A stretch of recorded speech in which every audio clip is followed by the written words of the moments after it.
Greetings, everybody. This is Macintosh. Hope you guys are having a wonderful day today. In today's video, we're going to learn about the time of spring, the feast that happened during the time of spring, when is New Year's, which is the time of spring, and the first month of the year, which is in the time of spring. Spring is where everything sprung from and began. Spring is where life was seeded and began to rise, like planting a seed. Around spring is the best time to begin actually planting your seeds. The Creator gives us a lot of messages about spring in the first month of the year, and the feast, the holy days. Not Hollywood days, but holy days. And in today's video, we're gonna nail those right in the head. This is gonna pierce through all your doubts and biases. So if you're not ready to be proven wrong on certain things that you thought was true without the holy book, be ready to be shocked. So alright, everything right now, today we're in March 30th. March 30th is around the end of March right here, in the beginning of April, right? Nisan. In the month of Nisan, this is Nisan is the name of Adar or Abib or Aviv, or the month of April, or around April and March, a mix of April and March, you can say in Hebrew. So this is in Hebrew how we say it. There's different types of Hebrew though. It's modern day Hebrew and Paleo Hebrew. You're gonna have to do your own due diligent research and look for the ancient names for some of these months and stuff. But they're using our calendar. They stole it from us and stuff like that. And our calendar revolved around the sun, stars, and the moon, because the Creator tells us in Genesis that He created the sun, stars, and moons for signs, for times, for days, nights, and seasons. You see what I'm saying? So our original calendar is the actual sky. The sky is literally a map, you know, when you start connecting the dots and connecting the stars and all this stuff. And that's not even the name of it either, actually. I have to do some research on that too for the true name of star, because star mean rats backwards. So ooh, watch out. So around spring will be when we celebrate Shabbat. Around spring will be when there's a new moon. A new moon represents a new month. We're at March 30th right now. So, and we have a full moon today actually. We're actually having a new moon tonight. Pardon me. We're having a new moon tonight. And that moon is a sign that the day after today, which will be March 31st or April 1st, whatever it is, would be spring. 14 days from there would be Passovers. That would be when Christ died and He resurrected and lifted up. This also symbolizes the death of the Lamb, the covenant of the Lamb, and when the Creator, the Most High Yahweh, had saved us during our oppression and slavery through Moses. So there's a couple of things that we're going to be discussing or be sharing with each other about this today. So I hope you have a pen, pencil, and pad ready, because this is going to be juicy. So these are some of the other feasts too. Unleavened bread is just flour without yeast, unbleached flour without yeast. And all you're doing is putting water, you're using olive oil, just a little bit of olive oil, so you can like make it into a dough, but it's not too wet. And you eventually flatten them out, roll them out, cut them into pieces, put them into the oven, and it turns to bread in like 5 minutes. So it's literally just unbleached and unyeast flour and oil, olive oil, which is the most essential oil you can ever use, which is traditional. Olive oil is the only oil we traditionally use. Although you can use coconut and there's almond oil and other stuff too, but the Creator said specifically just olive oil. But there's many type of oils though. So this will be around the time where you should be planting your seeds. So if I was you, I'll start planting some seeds. Although I know many of you probably gonna be hearing this late and stuff. It doesn't matter still. I mean, it does matter, but man, just so much people is just breaking the law. Just we gotta accustom ourselves to respect the law again. So we have the weeks Pentecost around May and June. Around July and August we have around September we actually have Feast of Trumpets. You can just look at this picture right here. These are all of the celebrations we celebrate. 1, 2, 3, 4, 5, 6, 7. This right here, I think it been thrown into there. You know what I'm saying? It's called Hanukkah. This is around Christ Massacre time, which the Americans call, and the Christian Gentiles call Christmas. Christ Massacre Holy Day. I mean, Christ Massacre Hollywood Day, which means it was a cursed day. Not a good day. You guys are celebrating bad days. Even Declaration of Independence. Oh, those weren't good days. Thanksgiving. Oh, those weren't good days. During Valentine's Day. Oh, Roman Valentino. Ooh, was not a good time. Even January, Happy New Year's. Whatever they have done to us to make that time New Year's and stuff, when New Year's is around March and April, and I have proof. So alright, let's go ahead and begin with a prayer. Close your eyes, please. Abba, Ama Ahaya. Abba of Abraham. Abba of Isaac. Abba of Jacob. Abba of Joseph. Abba of Moses. Abba of Noah. Hallowed be your name. Hallelujah. Your kingdom came, that has been done on earth as it is in heaven.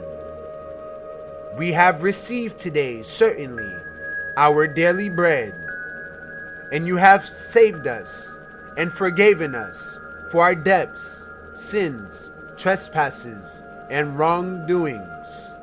And we also forgive everyone and everything, even the devil, for his trespasses against me, his trespasses against us, his wrongdoings against us and towards us, his sins against us and humanity. And I forgive him for all that he have done to detriment my consciousness and make me forget that you are the truth, you unseen, almighty and powerful, living, breathing God. Ahaya, sure, ahaya. Lead us in not temptation, but lead us into complete detachment from this physical world as spirits of yours, and deliver us away from evil unto love and light and your divine obedience and self-discipline. May we obey your laws always and fulfill the covenant. May we always respect your commands and do what you tell us to do, O Abba Ahaya. May we not turn this into a religion, but let you remain our unseen and only religion, you unseen, almighty, true, living, breathing God, almighty, the most high, Alpha and Omega.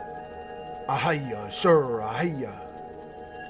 We thank you for giving us breath and giving us life, and for letting us borrow the views and the opinions and the imagination and thinking and the feelings you credit us and give us and endow us with. Thank you for letting me borrow this life. I commend my soul and spirit back to you, and thank you for everything you gave me, and pay back everything in full.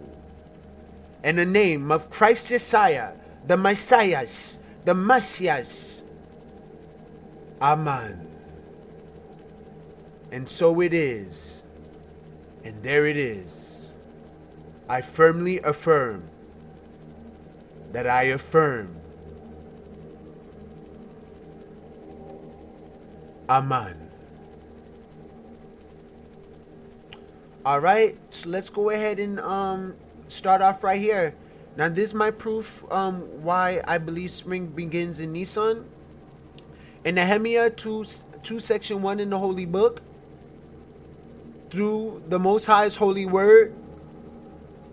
In the month of Nisan, in the 20th year of King Artaxerxes, which is a king of Persia, when wine was brought for him, I took the wine and gave it to the king.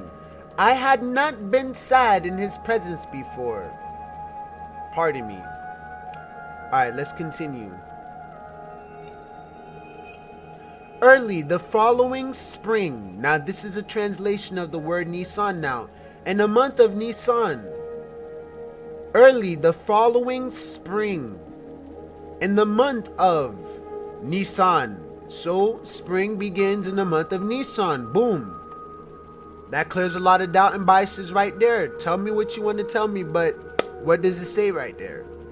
During the 20th year. So all of it pretty much says spring and then Nisan.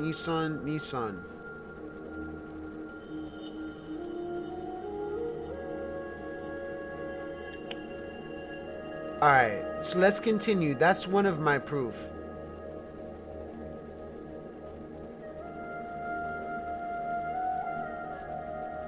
Alright, they also call Nisan Abib and Aviv. So here's Aviv right here. Aviv.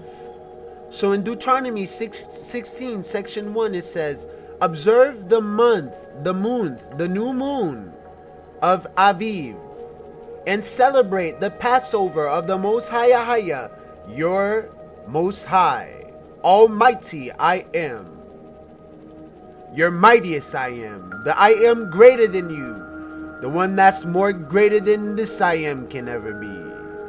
I am is not as great as the Almighty I am. I am of I am, the God of gods, King of kings, the I am of I ams. Because in the month of Aviv, he brought you out of Egypt by night. So therefore, when we celebrate these holy days, we're actually mimicking the exact story of what happened during that time when we got freed from oppression, similar to what Obama's doing to us right now as I speak. And look at all this blasphemy. It's a mix of satanic stuff, all the commercials on the right here, all this stuff, this advertisement. They're keeping you away from the true creator, man. But listen. So observe the month of Aviv and celebrate the Passover. And I already showed you guys when Passover is.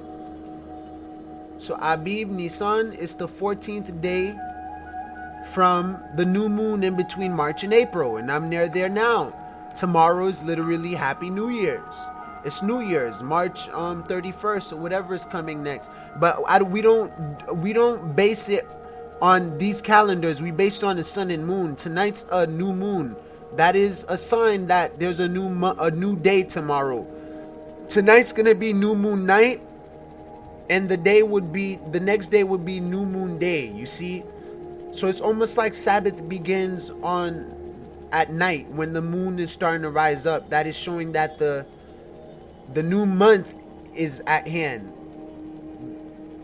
So the next day after that, at the sunrise, which would be around 7 or 8 or something like that, whenever sun rises, we don't use those numbers, we just use the sun and moon. That would be Sabbath day and the first day of the year. And there's 4 weeks in a month based on the cycles, because this is how we do it. If you follow the moon, sometimes the moon switches its direction in its pattern. Therefore, if you don't keep up with the moon and you're keeping up with the calendar, you won't be able to keep up with the shifts properly. They call these things leap years and all this other stuff, but it leaps you and put a stumbling block. It literally put a stumbling block in front of you and make you tumble and fall, leap in the air and fall down. So don't call it leap years. Go by the moon. It will let you know when the sign comes. And I'll show you the reason why we have to celebrate. I mean, why it's based on the moon, because the Creator tells us to work 6 days and rest the seventh, and New Year's happen to fall on the seventh day, which is the new year and the new month and everything. Days aren't calculated based on the calendar or the sun. Is based actually on the moon. You see what I'm saying? Well, the sun represents the days, and the night represents the night. The moon represents the night. The moon represents the cycles of the month, Therefore, you can tell where we are in the week, because what's half of a month? 2 weeks. You see what I'm saying? So what is what is half of 2 weeks? Or what is the breakdown of weeks? What are weeks? Weeks are days. What are days? Based on the sun. So the sun and moon. So it takes literally 7 days from us to go from a new moon where there's no moon in the sky. It takes us 7 days to get to the first quarter, to the first half. And the half moon represents a 7-day accomplishment, a 7-day cycle of the moon accomplishment. You see, now you have 7 more days until you get to the full moon right here. And once it become a full moon, that's another Sabbath day. That means that this is another Sabbath day, Yawam Shabbat. This also represents that the month is full. That means that we're halfway through the whole thing now, before we get to a new moon again. We have a full month.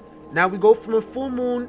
It takes half a week to get to the waning gibbous, which is the process, like the days. As you go through the days, the moon phase start to shift, and it takes about 7 more days to get to the third quarter. Bow, another sign, another perfect image in the sky, from no moon to half moon to full moon to half moon again.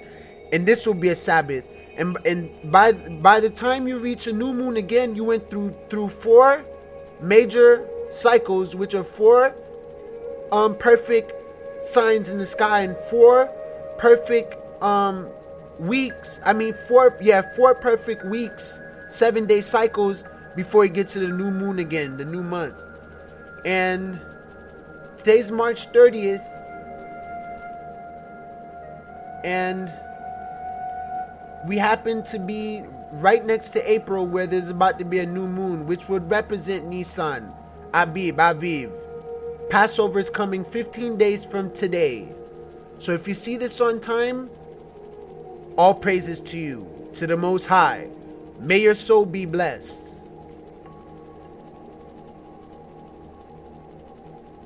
And it also tells us right here when to start planting what.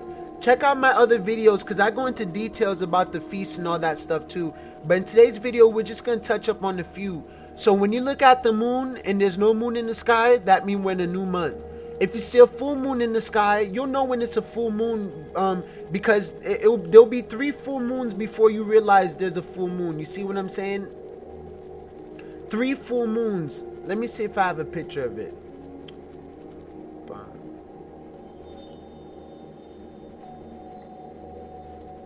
Okay, this is similar to what I'm saying.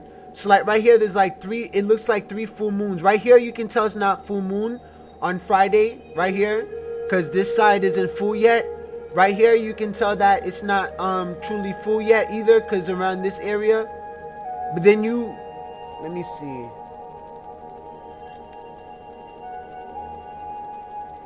Hold on, it's complicated, because between here and here is difficult to know if it is a full moon or not. But you know how you can tell it's a full moon? I'm going to calculate it from this new moon right here. This represents a new moon. And we're going to go backwards. Count 7. 1, 2, 3, 4, 5, 6, 7. Half moon now. Go back 7. 1, 2, 3, 4, 5, 6, 7. So a new moon will look something like this perfectly. They have 1, 2, 3, 4, 5, 6, 7. And that's how it goes based on the moon cycle. You see, now if you end up thinking this is the new moon and that's the new moon, you might trip. So you got to really, really know that there's at least 1 or 2 moons that look like a full moon.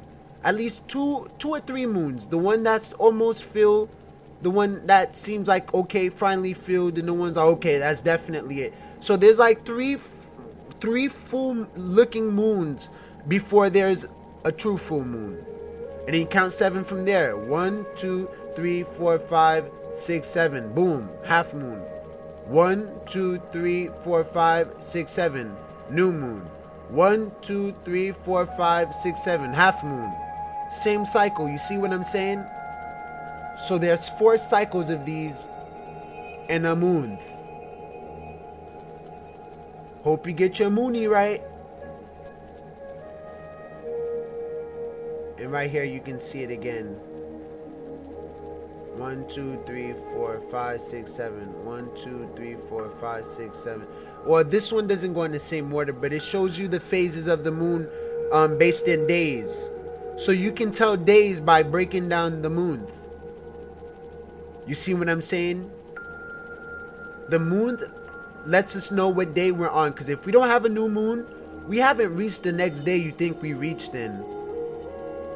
We will have to go into the new moon for us to know that we're in a new month and we accomplished a 4-week cycle of the month.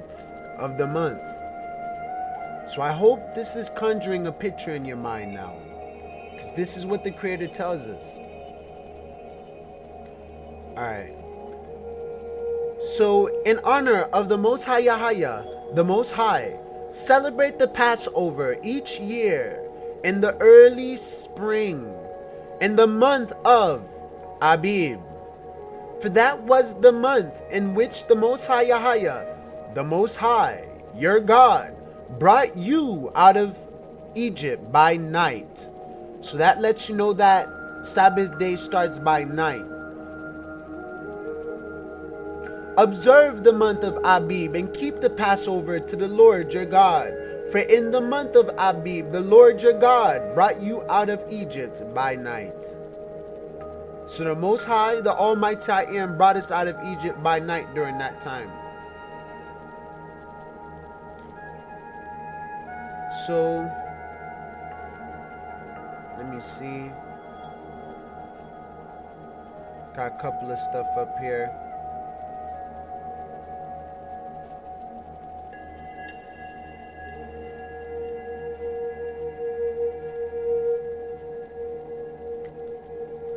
Pardon me.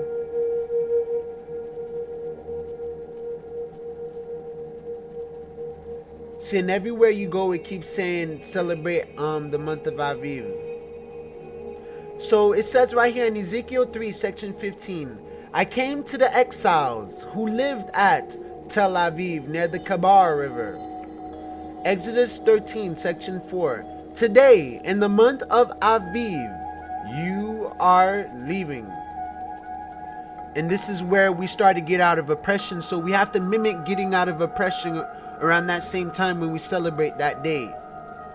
The Creator will protect us if we do that and remember the covenant that He made with us. We're the children of Israel. Exodus 34, section 18. For 7 days eat bread made without yeast, unleavened bread. As I commanded you, do this at the appointed time and the month of Aviv, Abib, Nisan. For in that month you came out of Egypt. So it says it right here in Exodus 23, section 15. Do this at the appointed time and the new moon of Aviv, in between March and April. For in that month you came out of Egypt. No one is to appear before me empty-handed. You can give spiritual sacrifices. You see what I'm saying? The Creator loves spiritual sacrifices where you give yourself up to it that day and you're the ultimate sacrifice ultimately. You see what I'm saying? You can't give what you don't have. You only have nothing. So you have to give nothing, which is your body. It's nothing to give your body and to give your spirit to the Most High, to praise the Almighty I Am, pure white light spirit that created all, which all came from the Almighty Holy Spirit and the Holy Father, which had sent His Son, which is our brother, to come save us, brothers and sisters, from our holy sins. So in Exodus 13, section 4, on this day in early spring, in the month of Abib, you have been set free.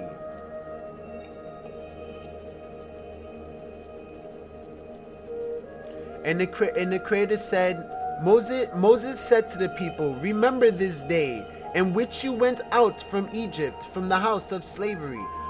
For by a powerful hand, the Most High Yahweh brought you out from this place with a mighty hand, and nothing leavened which with yeast shall be eaten. On this day in the month of Abib, you are about to go forth. It shall be when the Most High Yahweh brings you to the land of the Canaanites, the Hittites, the Amorites, the Hivites, and these are the nations today, the Moors, the Germans and stuff like that, Amorites. You have to look it up though. I'm not positive about. I know Canaanites are the Egyptians and those who praise Amen Ra and freaking Allah and all this other stuff, idol gods. Their lands, the Hivites and the Jebusites, which is those who love Jesus, which is Zeus, Hail Zeus, which is a Greek god, Iosus. Halalahaya, halalahaya, hail I am, hal I am, hail and praise God I am, El I am. Which he swore to your forefathers to give you, a land flowing with milk and honey, that you shall observe this rite and this month. It is a rite. It is a rite. This month is to be for you the first month of your year. So the Creator keeps telling us the same thing.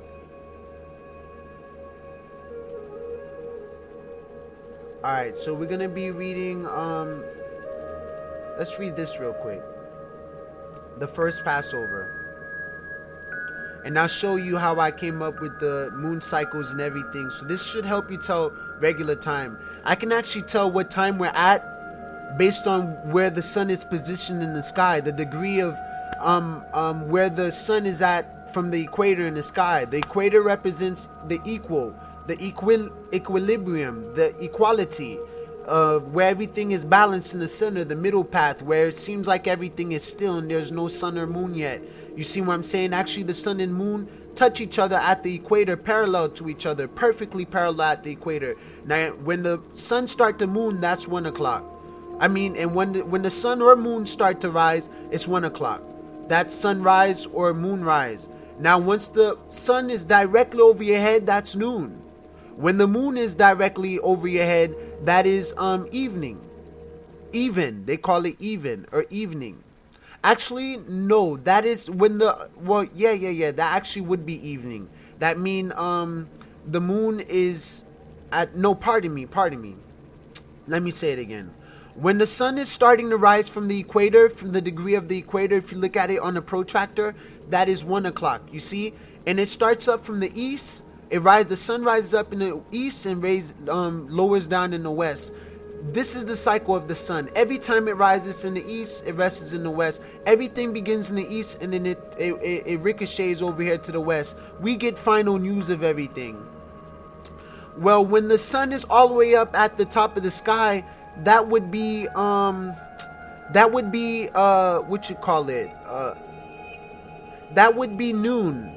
be noon. You see what I'm saying? That would be how do you call it? Not midnight, but midday part. There we go. That's the language. It's midday, which means the sun is halfway through its cycle, because it takes 12 hours for the sun to go all the way up and all the way down and go right spanking back to the equator again, become parallel completely with the moon again, and then the moon goes up and begin at its 1 o'clock and stuff, and goes all the way up to the sky and becomes midnight. So there's midday and midnight, you see, and there's day and there's night. And then there's also evening. Evening will be at the equator. When the sun and moon is perfectly at the equator, that's even. That means the sun isn't up, the moon isn't up, both of them are starting to go up. You see what I'm saying? While the sun's going down. It's like ping pong. So I hope you guys are seeing what I'm saying.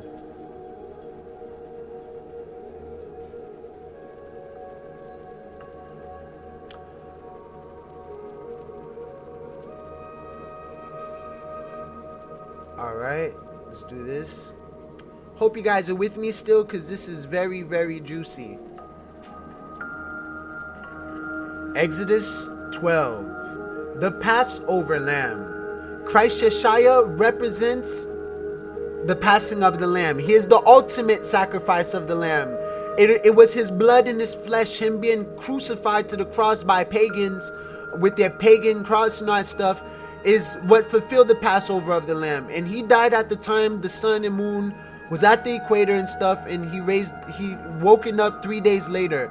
The bread represents his flesh, like he says, this is my flesh, this is my blood, this is a covenant with you guys for eternity, and this should represent it.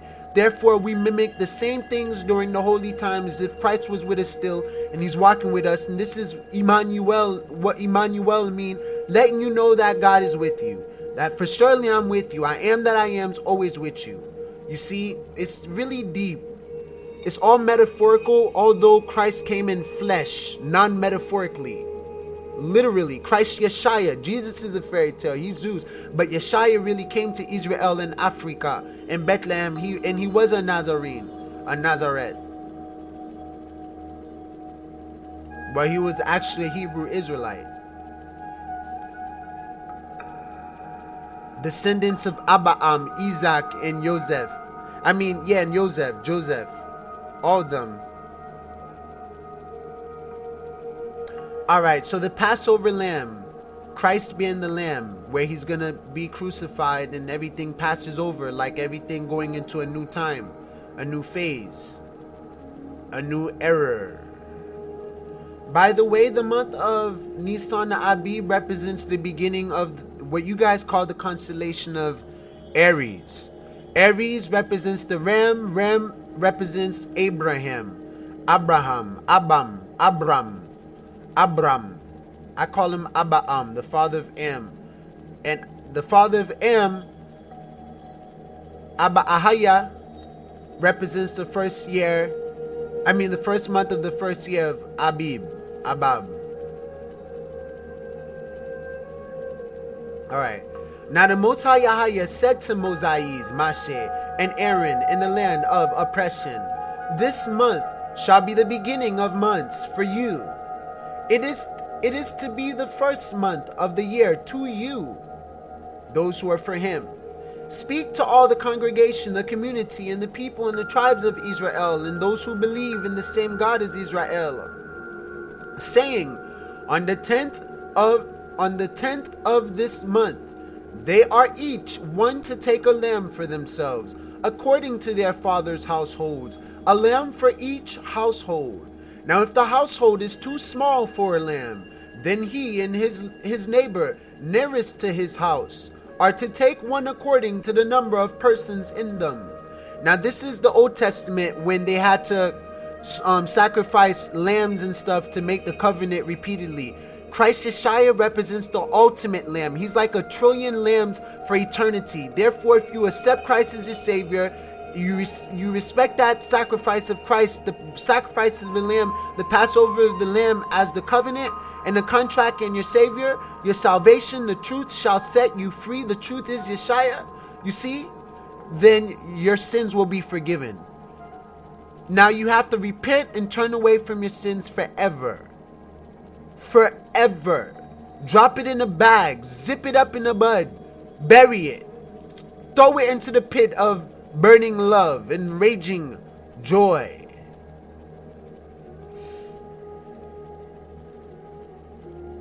Raging joy. Joy that roars. Can you stand the light? But this was what they did, and this will help you have an image and a view and a vision of what to do on that day or what to visualize that day. So each one to take a lamb for themselves, according to their fathers' households, the forefathers, Isaac, Abraham, Isaac, Abraham, and Jacob, the 12 tribes of Israel, which would be, I don't know if I have it here. Alright, I might as well show y'all then.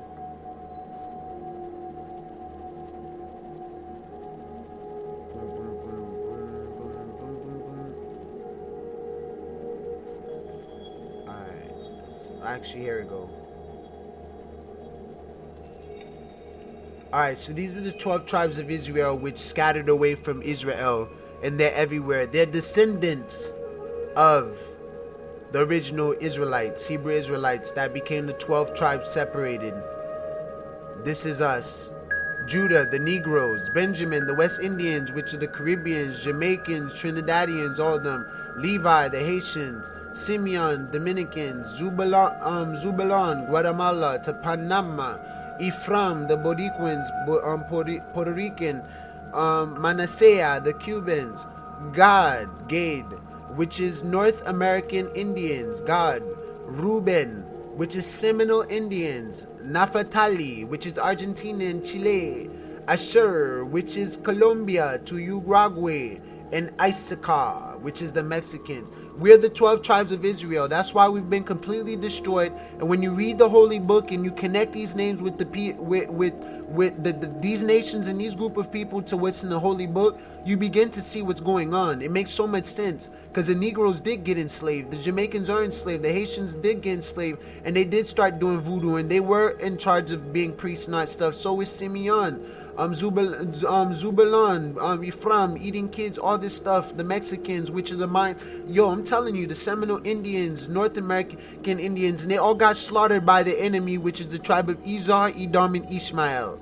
Now Negroes are thinking they're Muslim and Islamic, all this stuff, when it's not true. They're Israelite. And the true Moors came from near Israel in the land of Canaan, and so their history does not go back to Arab. You see what I'm saying? The Arabians enslaved the Moors too and stuff. Therefore, they injected their Arab beliefs into the ancient Canaanite beliefs, which is false. Especially since Ruth and Boaz, when they had made it and became nations, which mean we became one. So, man, there's a lot of stuff they're not telling people, and it gets deeper than that. So, remember your tribe, remember your people. Remember your holy days, keep them holy. Obey the commands.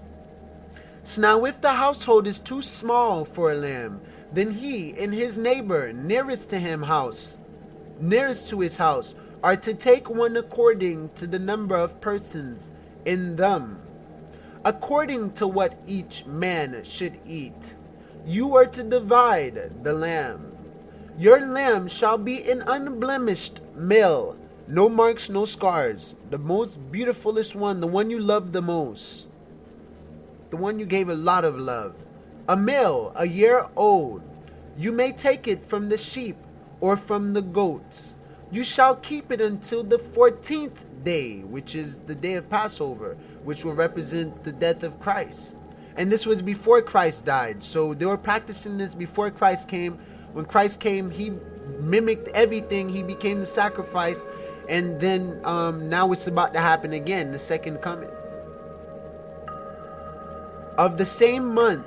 So you shall keep it until the 14th day of the same month. And you're supposed to be doing this on the 10th day.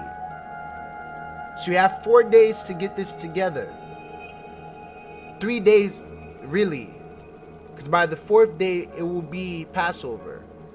And by evening during Passover, which is when the sun and moon is at the equator, and they're both going down and one's going up, and they're both like equally parallel to each other before one start to go above the other and go below the other, that represents Passover.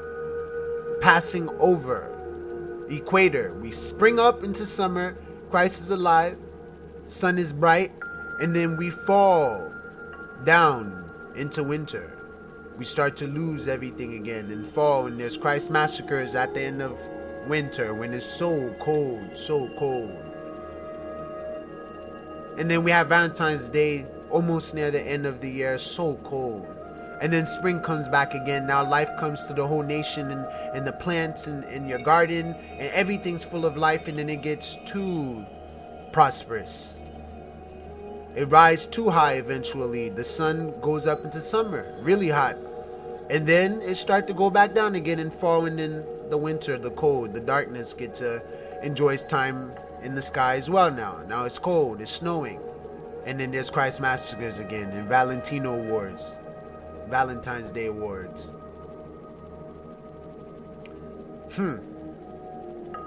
You shall keep it until the 14th day of the same month. Then the whole assembly of the congregation, the community of Israel, is to kill it at twilight. So by twilight, you gotta kill it. By twilight would mean, yeah, that right there. Let me see what that mean real quick, because that can mean all types of things if you know what I'm saying.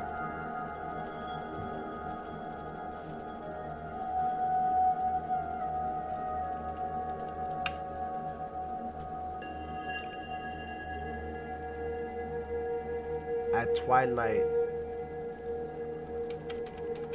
See what they're doing with our days and times? Alright, the diffused light from the sky during the early evening or early morning when the sun is below the horizon and its light is refracted by the Earth's atmosphere. The time of the day when the sun is just below the horizon, especially the period between sunset and moonrise. So twilight mean at the evening, dim or diffuse illumination. Twilight is defined according to the solar elevation angle, zeros. Yup. That would represent Passover, the death of the Lamb, of the Savior.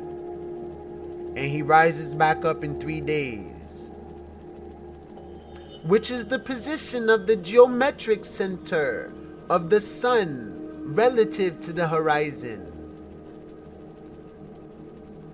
So the light from the sky between full night and sunrise. Oh, so twilight can also mean by morning too. Or between sunset and full night. So I wonder if it means... Alright, we'll learn about that. I don't know if it means to do it between after the moon goes down and the sun's going up, because that's twilight. That's while the sun is even, which is midnight. Oh, twilight will probably be midlight, which will be midday. So that would probably be between a full night and sunrise, or between when the moon's going all the way down at its final 12th hour, and the sun's about to go up. Right when the sun's about to go up and is going up, that's twilight.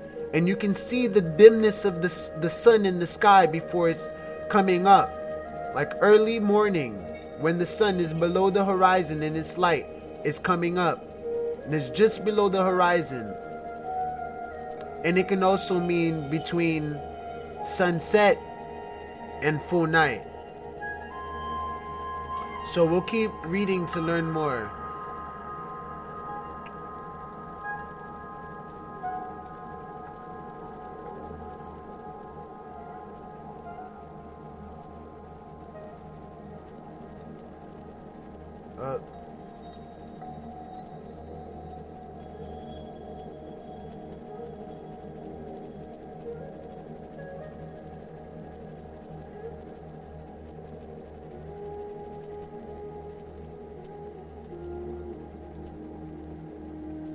Okay, there we go.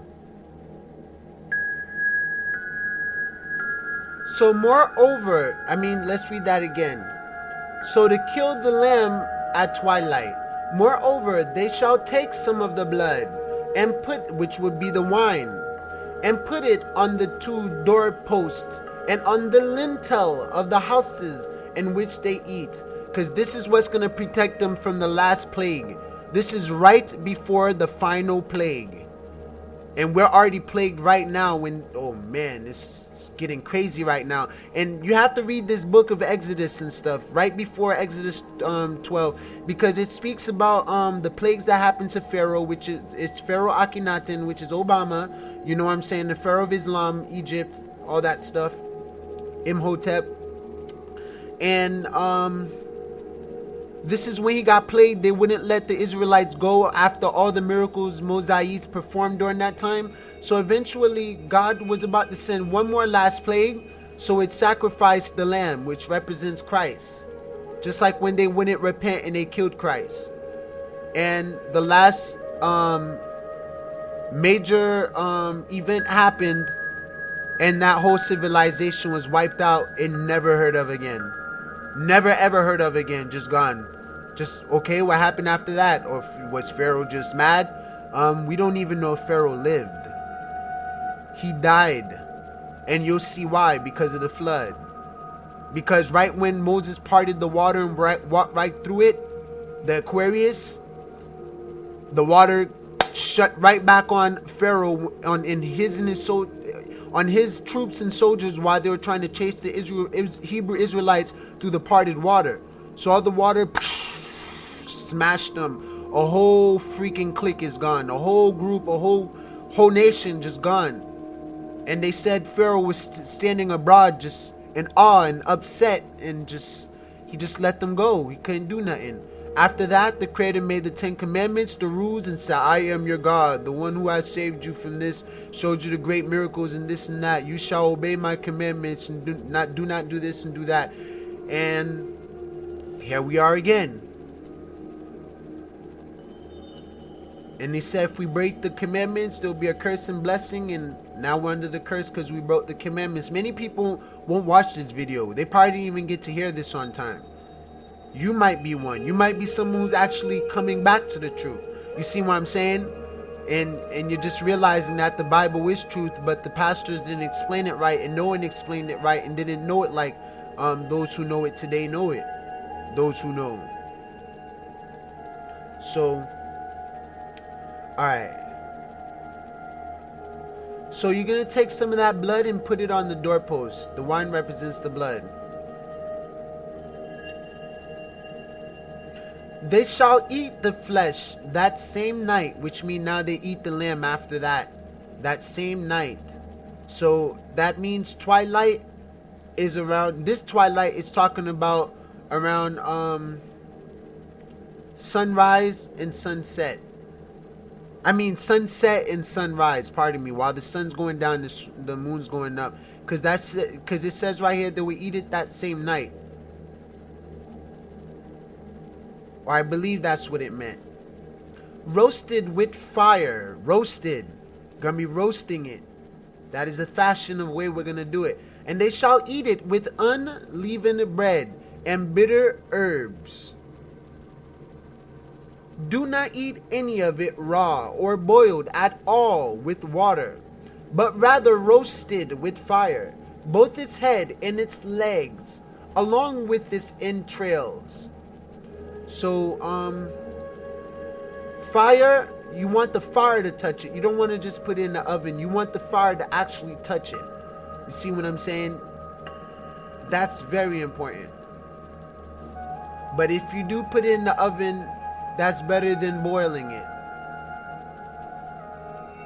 Or if you can roast it in the oven, that's good too. But I would say to roast it on like a barbecue stand type of thing, you know, or just like they did it before and they used the grills and all that stuff, you know. And don't use gas or charcoal, you know, use olive oil and charcoal. I mean, not charcoal, but wood and stuff like that. It tells you what to use in this book too, you know. I don't have enough time to go over everything. It's really great. And you shall not leave any of it over until morning.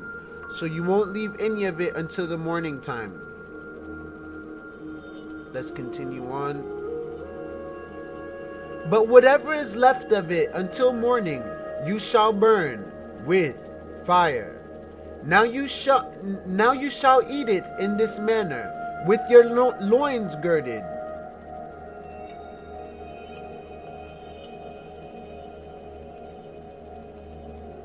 Your sandals on your feet, and your staff in your hand, and you shall eat it in haste. It is the Lord's Passover, the Most High Yahweh Bahasham Yeshaya's Passover. So eat it in haste, because it's Passover. For I will go through the land of Egypt of oppression on that night, and will strike down all the firstborn in the land of Egypt, in the land of oppression, wherever oppression's at, both man and beast, and against all the gods, the Most High, the idol gods of Egypt, the oppressors. I will execute judgments. I am the Most High Yahweh. The blood shall be a sign for you on the houses where you live. And when I see the blood, I will pass over you, and no plague will befall you to destroy you when I strike the land of oppression. Yeshua is the ultimate sacrifice. If you repent and turn to Christ, how you are, as you are, He will begin to heal you. He will protect you. He will keep you safe, just like the blood on the door. You don't need to do this no more, but make sure you celebrate the Passover, and you're eating at that time. Eating your roasted sheep or your roasted goat or your roasted lamb. Feast of unleavened bread. Now this day will be a memorial to you. Remember this command to memory. And you shall celebrate celestial bread, it as a feast to the Most High Yahweh. Throughout your generations, you are to celebrate it as a permanent ordinance. Permanent ordinance. This is a permanent ordinance. 7 days you shall eat unleavened bread, but on the first day you shall remove leaven from your houses. So on the first day you will remove leaven from your houses, everything that has to do with yeast. For whoever eats anything with yeast leavened from the first day until the 7th day, that person shall be cut off from the holy covenant. On the first day you shall have a holy assembly, and another holy assembly on the 7th day. So on the 1st and 7th day you will have a holy assembly. In between, you'll just be eating leavened bread and continuing on. No work at all shall be done on them, except what must be eaten by every person. That alone may be prepared by you. You shall also observe the feast of unleavened bread, for on this very day I brought your host out of the land of oppression. Therefore you shall observe this day throughout your generations as a permanent ordinance. It's a command. In the first month, in the new moon of the 14th day, so 14 days from the new moon of the month, at evening, so after the day begins, which means sunrise, once the sun is all the way up and it begins to go down between evening. So it says in the first month, on the 14th day of the month, which means on the day, at evening, which means once it hits evening, during that time, you shall eat unleavened bread until the 21st day of the month at evening. So it talks about it from evening to evening until the 21st day of the month at evening. So therefore Sabbath day begins at night. It begins at evening, which means it begins on the evening before that day. The day when you see the moon up in the sky represents Sabbath day. I mean Sabbath night. Sabbath day would be the sunrise. After Sabbath day goes down, sunrise goes up and sunrise go down, there is a new day. So our days are different than how we think they are completely. Day begins when sun goes up. Next day begins when sun goes down, moon goes up, moon go down, and then the sun comes up. So it's based completely on the sun and moon. So tonight at evening may be Sabbath day. Leave a comment down there if you know anything else, if you know the truth or anything. But this is what I'm receiving from this.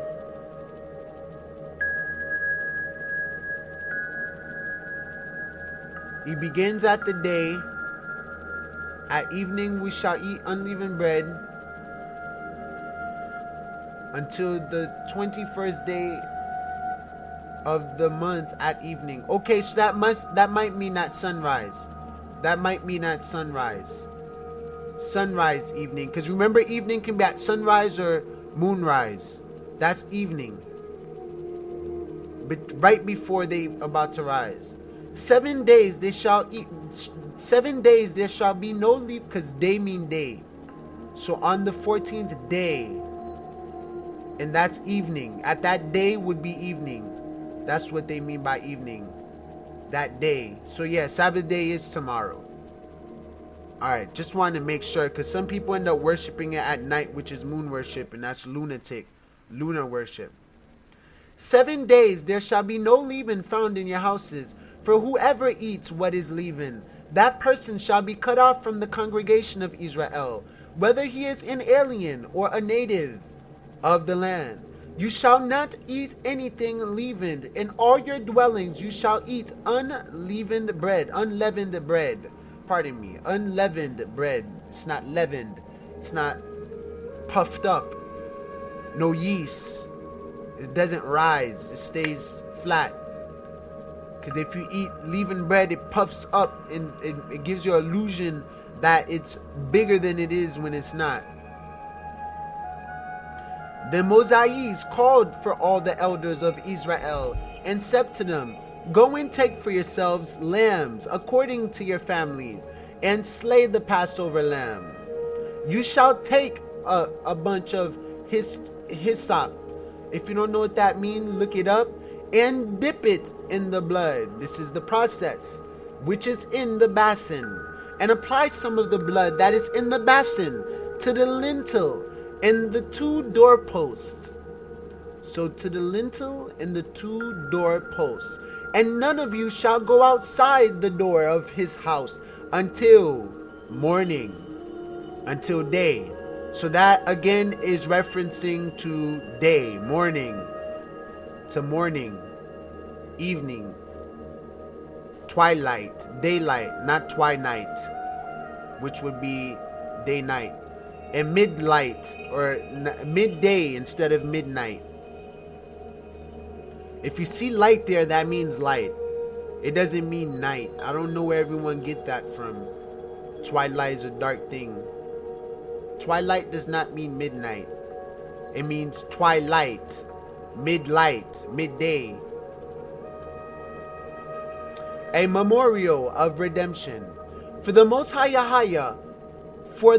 Yahweh will pass through to smite the oppressors, the Egyptians. And when he sees the blood on the lintel and on the 2 doorposts, the Most High Yahweh will pass over the door, and will not allow the destroyer to come in to your houses to smite you. And you shall observe this event as an ordinance for you and your children forever. Hold on one sec.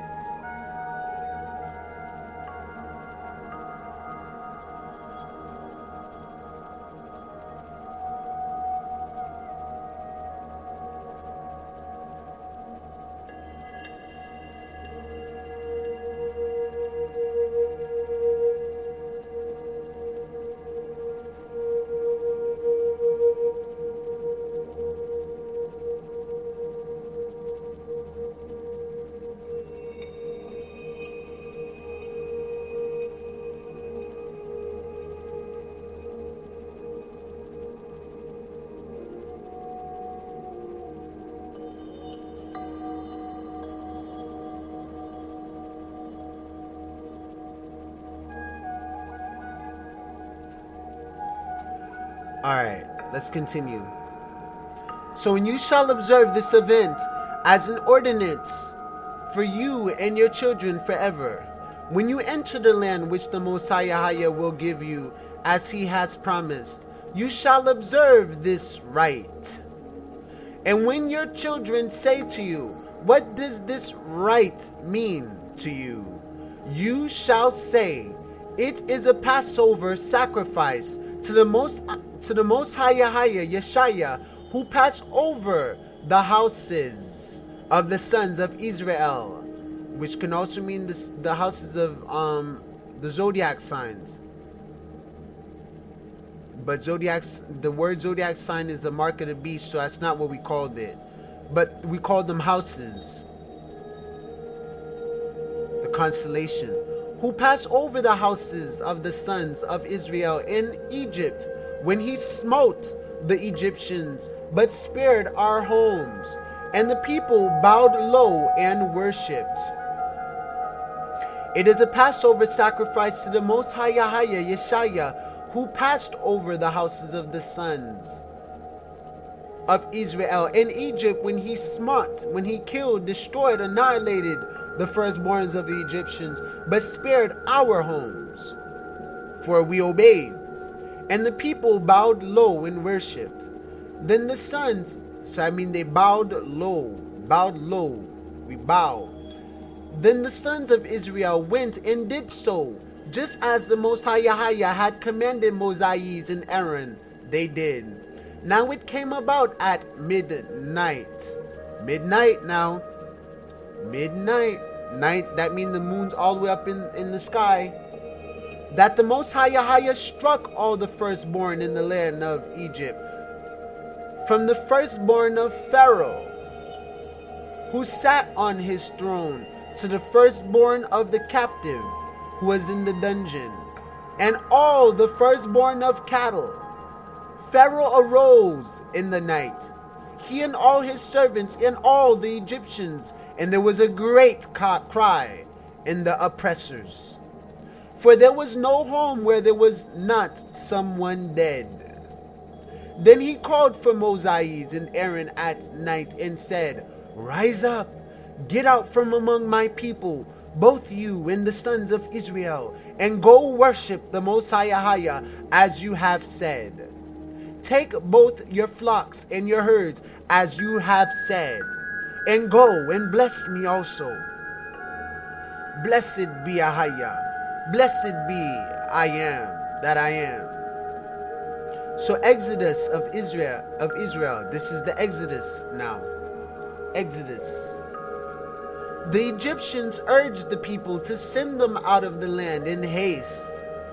For they said, we will all be dead. After all the plagues, this was the 9th plague before before the president and the Pharaoh let them go. All right, get them out of here, please. Get these Israelites out of here, man. They brought enough punishment on us. Get them out of here. Make them leave or we'll all be dead. My child's dead. My firstborn. Oh, no. You should have listened to God. You should have listened to God, human. So the people took their dough before it was leavened, with their netting bows bound up in the cloths on their shoulders. So bound up in the cloths on their shoulders. Now the sons of Israel had done according to the word of Moses, for they had requested from the Egyptians articles of silver and articles of gold and clothing. So the people took their dough before it was leavened, before it had yeast, with their nettling bowls, where they squeezed the flour and the olive oil together and stuff to clump it up, bound up in the cloths as they on their shoulders. Now the sons of Israel had done according to the word of Moses, for they had requested from the Egyptians articles of silver and articles of gold and clothing, and the Most High Yahweh Yeshaya had given the people favor in the sight of the Egyptians, the oppressors, so that they let them have their requests. thus they plundered the Egyptians, the oppressors. Now the sons of Israel journeyed from Ramses to Sukkot. Now if you look at the ancient map, you can see where they started to move around now. About 600,000 men on foot. 600,000 men on foot aside from children. So they journeyed from Ramses to Sukkot. A mixed multitude also went up with them, along with flocks and herds. So everyone started to see these Israelites and stuff, and they're like, where are they going? I don't know, but I'm going to follow them. And that's how we started to gather the 12 tribes of Israel. Because before they were called the 12 tribes of Israel, the Creator just said, my people. He called them my people. Once Moses freed them from the slavery and oppression from the Egyptians, then the Creator gave them a name. That you shall be named the children of Israel and stuff like that.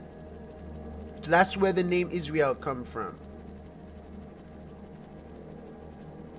Which means servant of God. Yis-RoyAl. Kuwam Yis-RoyAl. Kuwam Yis-RoyAl. Kuwam Yis-RoyAl. Arise, Israel, tribe of Jacob, Isaac, Abraham. So a mixed multitude also went up with them, along with flocks and herds, which mean they were farmers. They had sheep, they had goats, they had all the types of animals you can name that you're supposed to eat and have. And we still don't have those. They make clothes out of sheeps and the goat hair and different things, you know what I'm saying? And use the goat's milk for the babies if the baby needed milk and the mom couldn't breastfeed. I'm telling you, man, we had these gardens of herbs. We used to heal ourselves. Man. So they took a very large number of livestock. It's a very large number. Very large, which means they were rich. The Israelites were balling. They baked the dough, which they had brought out of Egypt, and took cakes of unleavened bread. So they made cakes out of them. I forgot what they call it, but they call them cakes, unleavened cakes. Unleavened cakes of unleavened bread. For it had not become leavened, since they were driven out of Egypt, and could not delay, nor had they prepared any provisions for themselves.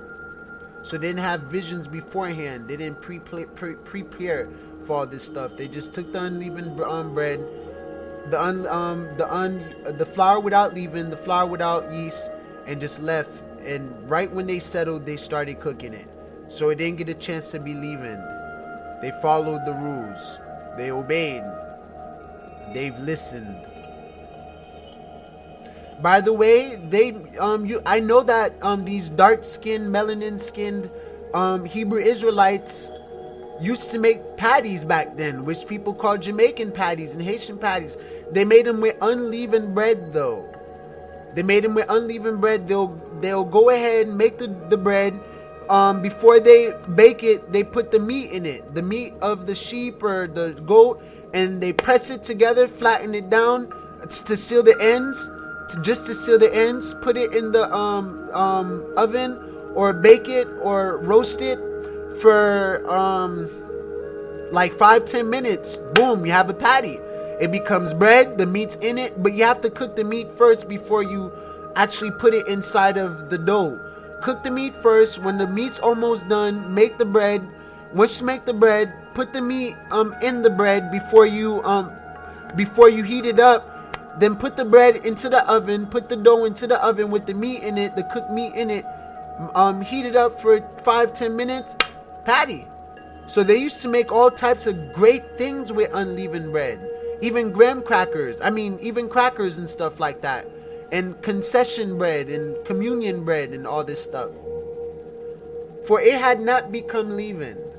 Now the time that the sons of Israel lived in Egypt was 430 years. So now the time that the sons of Israel lived in Egypt, this is how long we lived in Egypt. 430 years. 430 years of oppression. all of a sudden come to an end. Wow. And at the end of 430 years, to the very day, all the hosts of the Most High Yeshaya went out from the land of oppression. Ordinance of the Passover. It is a night to be observed for the Most High for having brought them out from the land of Egypt. This night, now right here it's saying night now. So it's night. Passover is happening when it's becoming night. This night is for the Most High Yeshaya to be observed by all the sons of Israel throughout their generations. The Most High Yeshaya said to Moses and Aaron, "This is the ordinance of the Passover. No foreigner is to eat of it. If you're not part of this covenant, you can't join. I'm sorry. But every man's slave purchased with money, after you have circumcised him, then he may eat of it." So if you have a slave, you have someone you own and you purchased, and they're circumcised, they may eat of it. If they're not, they can't eat of it. A sojourner or a hired servant shall not eat of it. It is to be eaten in a single house, the house of Israel. You are not to bring forth any of the flesh outside of the house, nor are you to break any bone of it. Which means don't eat the bones, don't suck what's in the bones, especially that's blood. All the congregation of Israel, Yis-RoyAl, are to celebrate this. But if a stranger sojourns with you and celebrates the Passover to the Most High Yeshaya, let all his males be circumcised, and then let him come near to celebrate.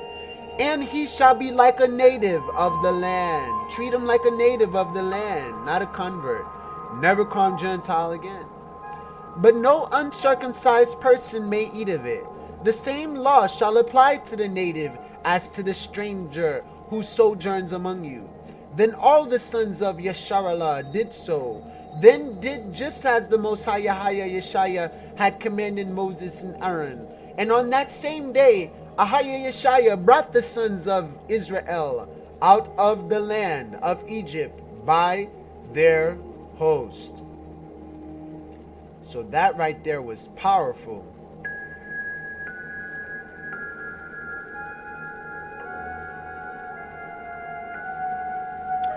So now we have pretty much read that. We're going to keep moving on.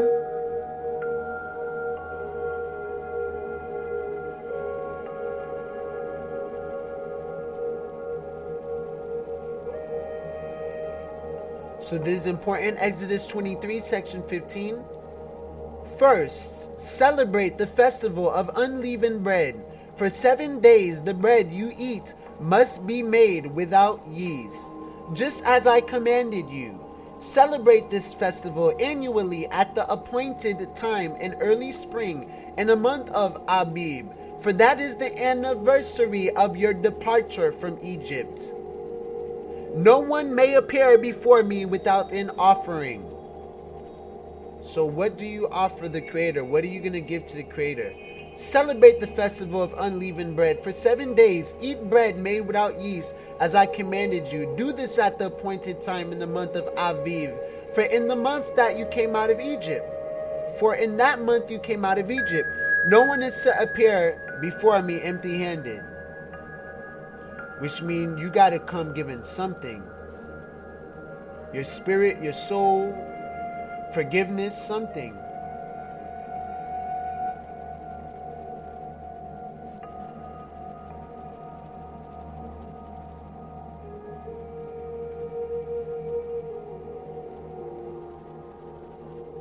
All right.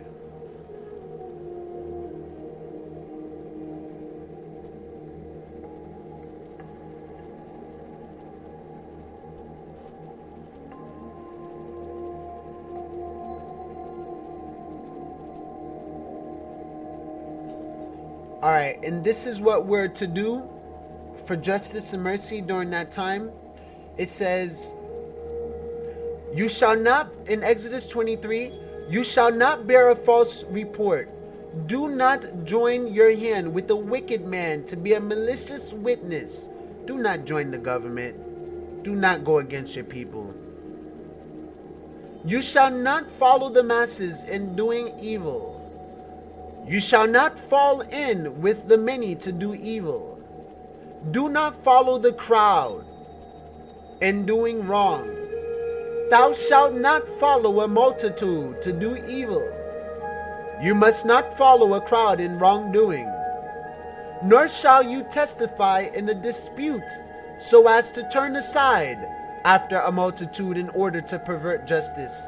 Nor shall you bear witness in a lawsuit siding with the many so as to pervert justice.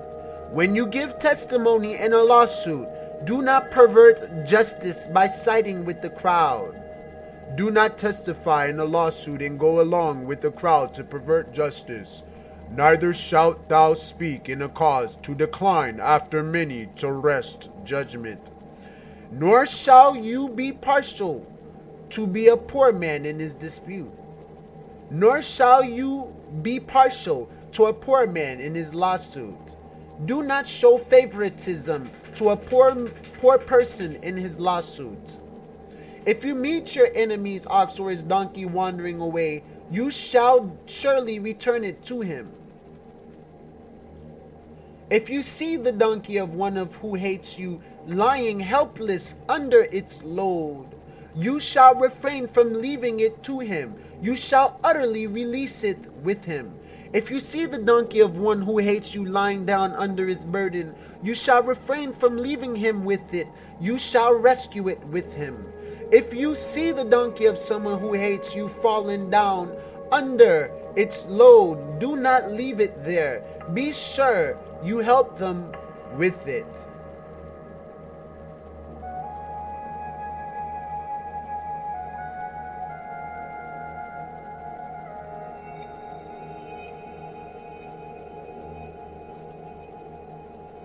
So if you want to refrain from helping it, you must help with it. You shall not perverse the justice due to your needy brother and his disputes. Keep far from a false charge and do not kill the innocent of the righteous, for I will not acquit the guilty. You shall not take a bribe, for a bribe blinds the clear-sighted and subverts the cause of the just. You shall not be getting money or be getting paid and receiving gifts for being a judge or being a pastor, because it blinds the wise and perverteth the truth of the righteous. It corrupts the word, because you're looking for bribes, gifts, and money. Probably it's better that I don't get paid for this stuff. You shall not oppress a stranger, since you yourselves know the feelings of a stranger, for you also were strangers in the land of Egypt. So if I was you, I would definitely look that up. These are the Sabbath laws. I already read that in a few of my videos. Right here is important. You shall work 6 days and rest the seventh.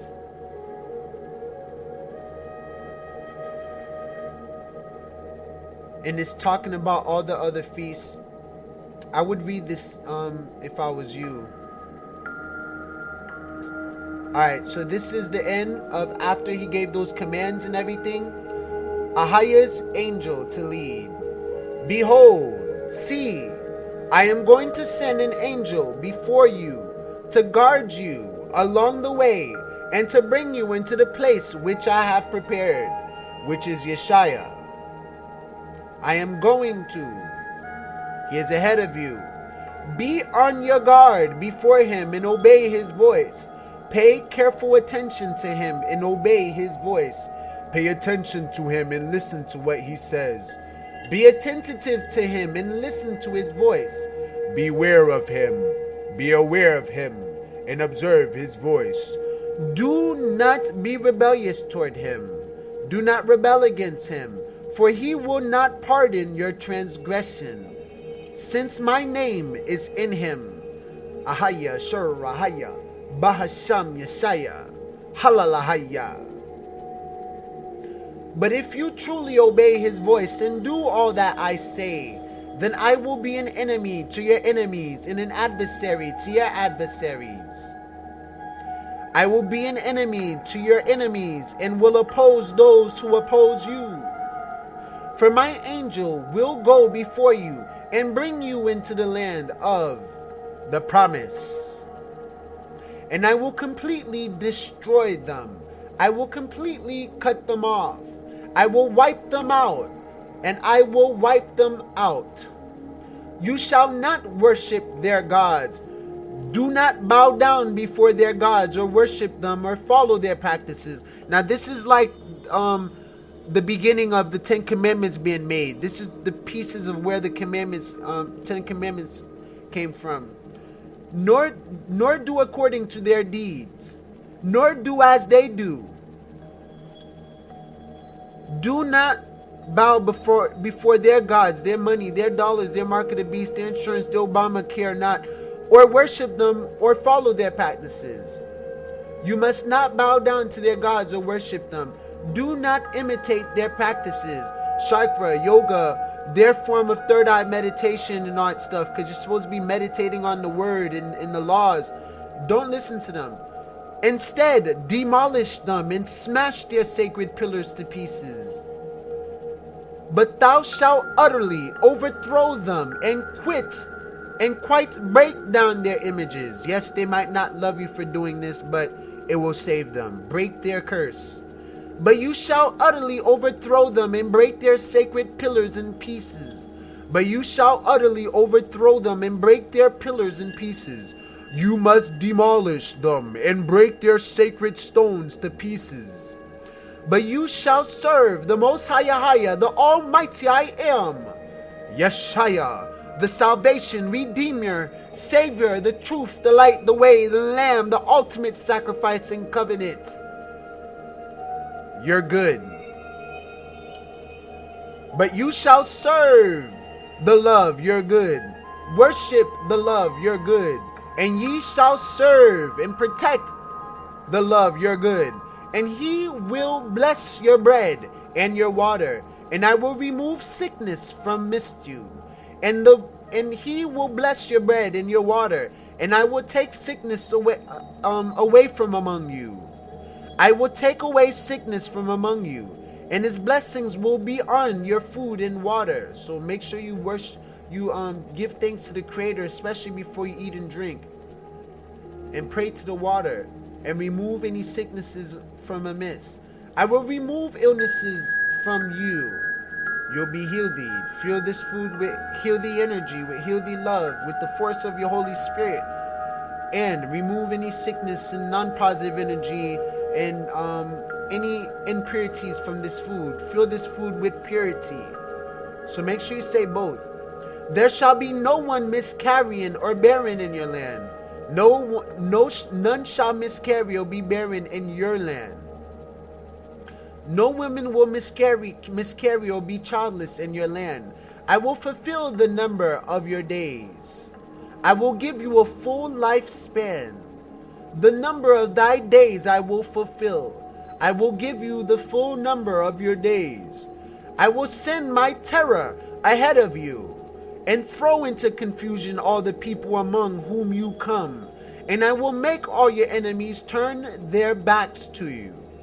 I will send my terror before you, and will throw into confusion all the people against whom you shall come. And I will make all your enemies turn their backs to you. I will cause the people ahead of you to feel terror and throw into confusion all the nations you come to. I will make all your enemies turn their backs to you and retreat. I will make all your enemies turn their backs and run. Every nation you encounter, every valley, every mountain you encounter, I will send hornets ahead of you so that they will drive out the oppressors before you. I will not drive them out before you in a single year, in 1 year, that the land may not become desolate and the beasts of the field become too numerous for you. So I will not drive them out from before you in 1 year, lest the land become desolate and the wild beasts multiply against you. So the Creator's going to leave some of them there so they can be eaten. Little by little I will drive them out before you until you have increased enough to take possession of the land.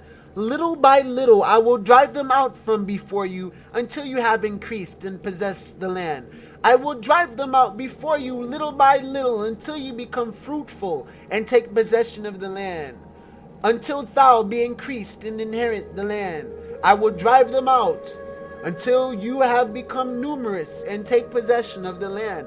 I will fix your boundary from the Red Sea to the Sea of the Philistines, and from the Palestinians, and from the wilderness to the river Euphrates, and from the desert to the Euphrates. From the Red Sea to the Mediterranean Sea, and from the wilderness to the Euphrates. For I will deliver the inhabitants of the land into your hand, and you will drive them out before you. So I will give into your hands the people who will live in the land, and you will drive them out before you. I will place the inhabitants of the land under your control, and you will drive them out ahead of you. I will deliver the inhabitants of the land into your hand, and thou shalt drive them out before thee. You shall make no covenant with them, no contract with them, nor agreement. Make no offers with them, or with their gods, their idols.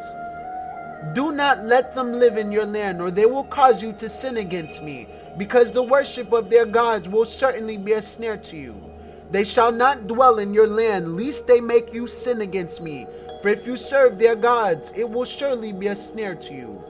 They shall not live in your land, because they will make you sin against me. For if you serve their gods, it will surely be a snare to you. It will surely be a snare unto thee. If you worship their gods, it will be a snare for you. They must not remain in your land, or else they will make you sin. Let's not continue. This is where the Creator comes up with all these commandments. And this is great right here. Nahum 1, section 15.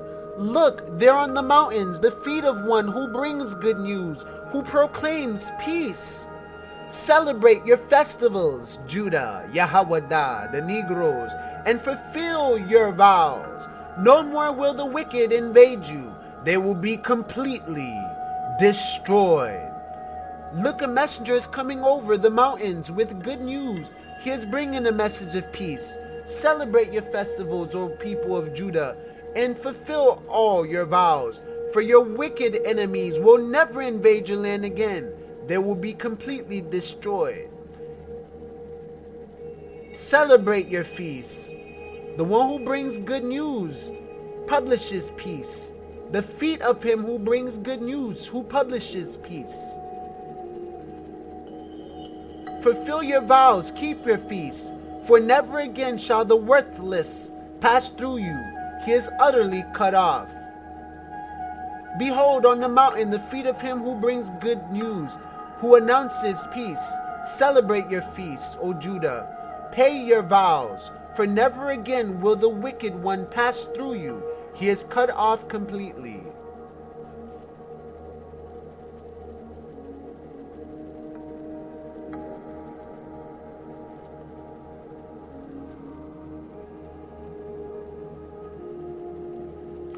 Alright, and right here, the Creator goes into it in the burden of Nineveh. The Creator says, the Most High Yahweh has issued a command concerning you. Your name will no longer be perpetuated, which means Obama's name will no longer be exalted. He will be cut off, completely cut off. From the root, nip it from the bud. All those people exalted their name over the Most High Yahweh and denied Christ in Yeshaya as Ahaya, and Ahaya as Yeshaya, Ahaya Yeshaya, Bahasham Yeshaya. I will, when we are Yeshaya, by the way, once you become Yeshaya and obey the commands and walk in His path, you become Yeshaya. You become Christ. But you're not Christ. You're just his brother. You are anointed as well with your brother, through your brother, only because of your brother, after your brother. He has already accomplished it already. We're already coming after. I will cut off idol and image from the house of your gods. I will prepare your grave. Like they got the caskets prepared for the whatchamacallit concentration camps, if you look it up and all that stuff.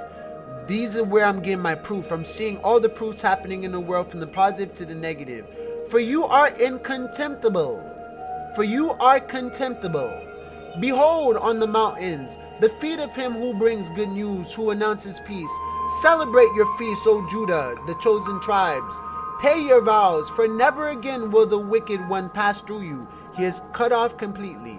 And that is the burden of Nineveh. You can look up that chapter right here in Nahum 1 section 5.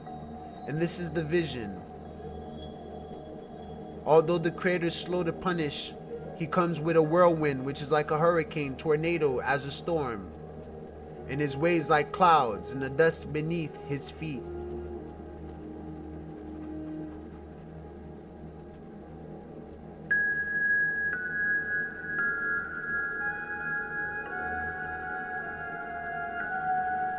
Talking about floods, everything overflowing with flood.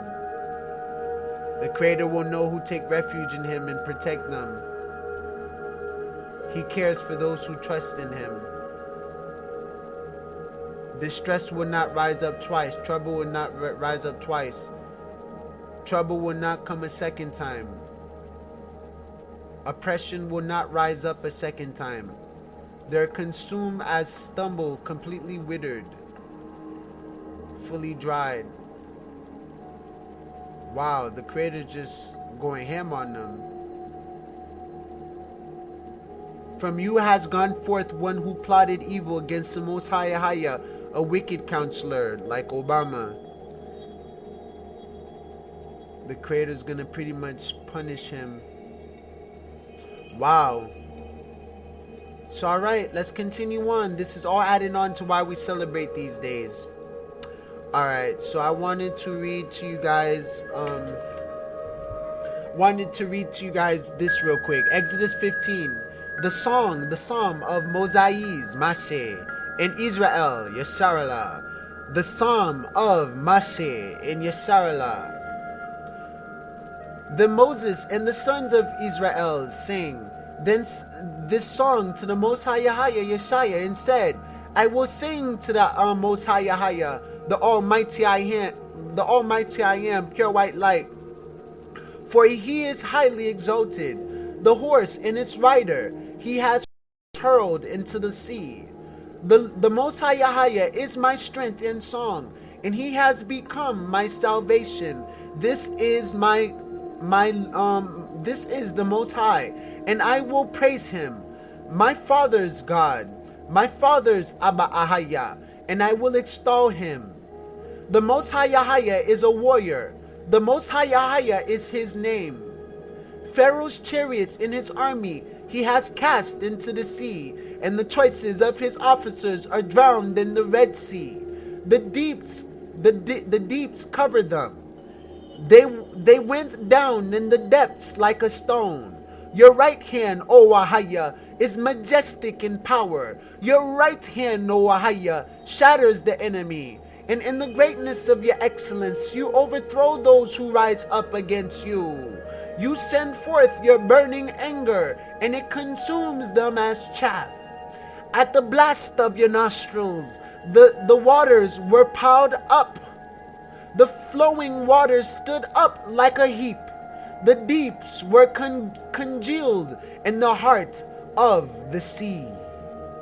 The enemy said, I will pursue, I will overtake, I will divide the spoil. My desire shall be gratified against them. I will draw out my sword, my hand will destroy them. You blew with your wind, the sea covered them. They sank like lead in the mighty waters. Who is like you among the gods, O God of gods, Ahaya Shorahaya, I am of I ams. Who is like you, majestic in holiness, awesome in praises, working wonders? You stretched out your right hand, your spiritual hand. The earth swallowed them. In your loving kindness, you have led the people whom you have redeemed. Yeshaya. In your strength, you have guided them to your holy habitation. The peoples have heard, they tremble. Anguish have gripped the inhabitants of Philistia. Then the chiefs of Edom were dismayed. The leaders of Moab, trembling grips them. All the inhabitants of Canaan have melted away. Terror and dread fall upon them. Be the greatest of your arm. They are motionless as stone until your people pass over. Oh, Ahaya Shorahaya, pass over. Until the people pass over whom you have purchased. You will bring them and plant them in the mountain of your inheritance. The place, O Almighty I am that I am, Ahaya Shorahaya, Bahasham Yeshaya, which you have made for your dwelling. The sanctuary, O Ahaya Yeshaya, which your hands have established. The Most High Yeshaya shall reign forever and ever. For the houses of Pharaoh, with his chariots, his horsemen went into the sea, and the Most High Yeshaya brought back the waters of the sea on them. But the sons of Israel, Yesharallah, walked on dry land through the midst of the sea. Miriam the prophetess, Aaron's sister, took the timbrels in her hand, and all the women went out after her with timbrels and with dancing. So timbrels are some of our instruments. Miriam answered them, sing to the Most High, the Almighty I am, the greatest I am, the highest I am, King of Kings. For he is highly exalted. The horse and his rider he has hurled into the sea.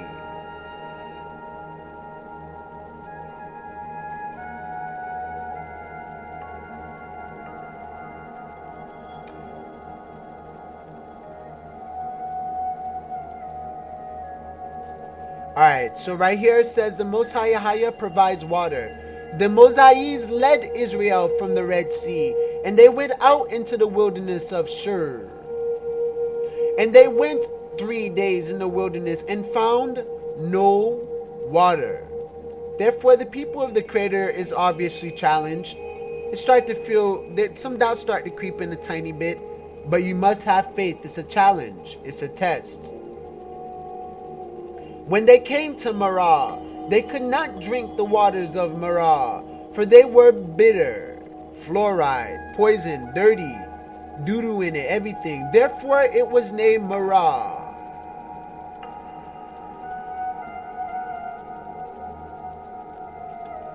Marah.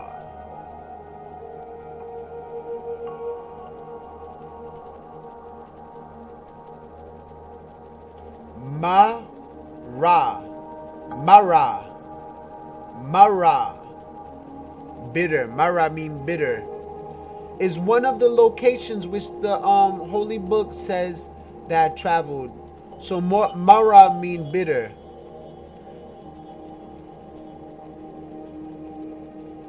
Yeah, it's called bitter water. Now we know what Mara mean. I mean Mara. So the people grumbled at Moses, saying, what shall we drink? Then he cried out to the Most High, and the Most High showed him a tree. So he got a vision, and it showed him something. He didn't look for it. He just asked, what shall we drink? Ask, and you shall be answered. And he threw it into the waters, and the waters became sweet.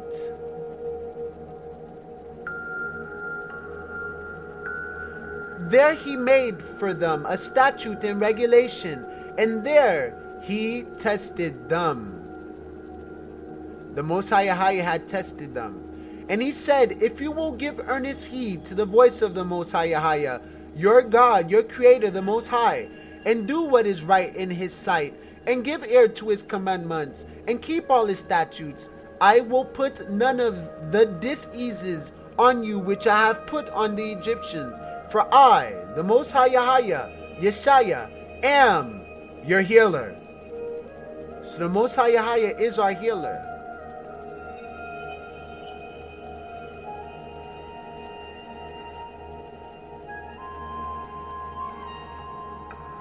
Then they came to Elim, where there were 12 springs of water, and 70 dat palms, and they camped there beside the waters.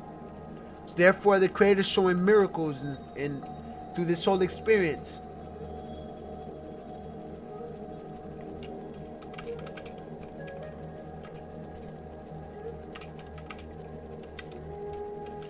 So I wanted to look something up real quick.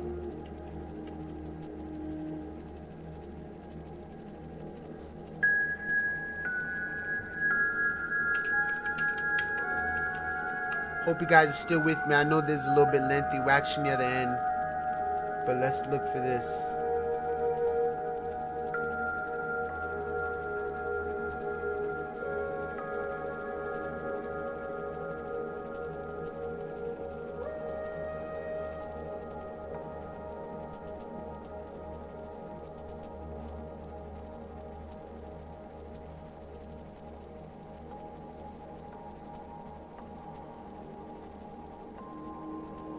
I don't know what this is.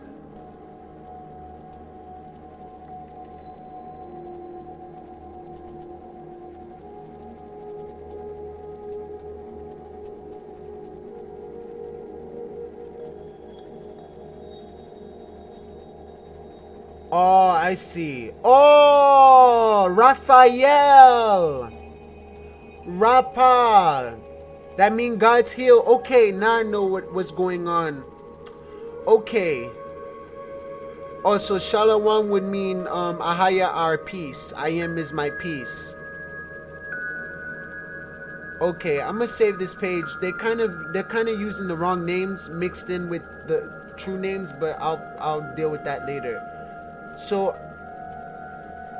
literally, how you say God is my healer is Ahaya Rapha. Ahaya Rapha. Let me see if I have it here. Ahaya Rapha.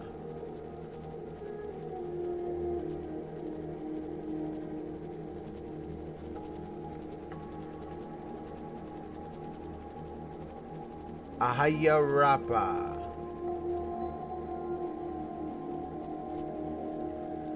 And Rapha, Raphael, or Raphael, they call him Archangel Raphael.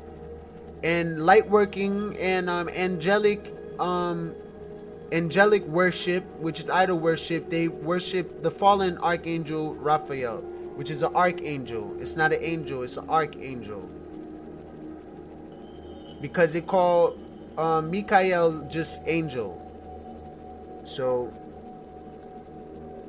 and some of these archangels believe they're God because they hold certain knowledge and wisdom and stuff. And although I happen to believe I'm Archangel Michael and stuff, and I protect knowledge and all that stuff, I don't like claiming these things. You know what I'm saying? Like, I'm starting to not like claiming these things because the Almighty's above us anyways. It doesn't matter who we are.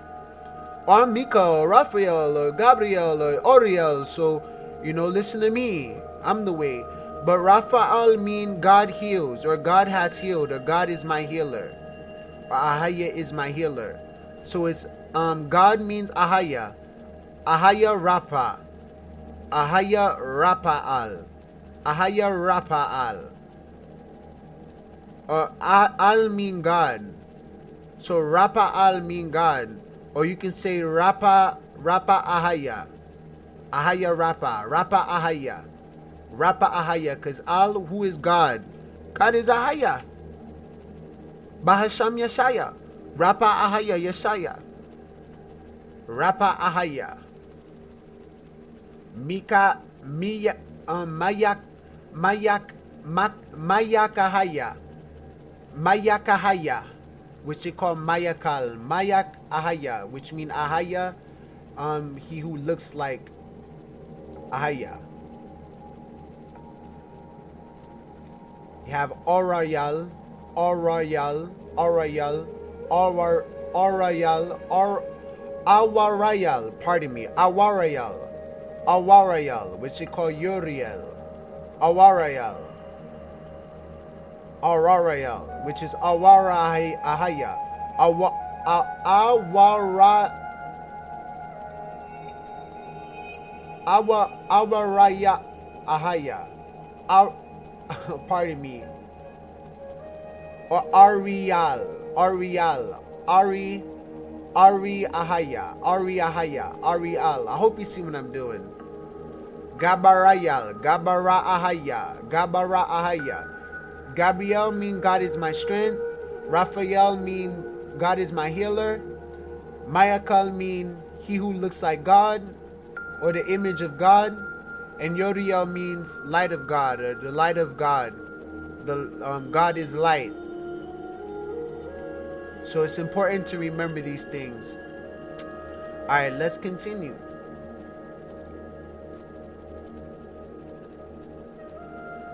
Rapa Ahaya.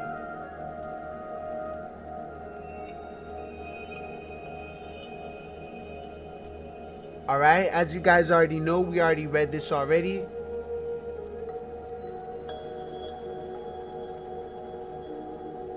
So observe the month of Aviv and celebrate the Passover of the Most High Yahaya, your good.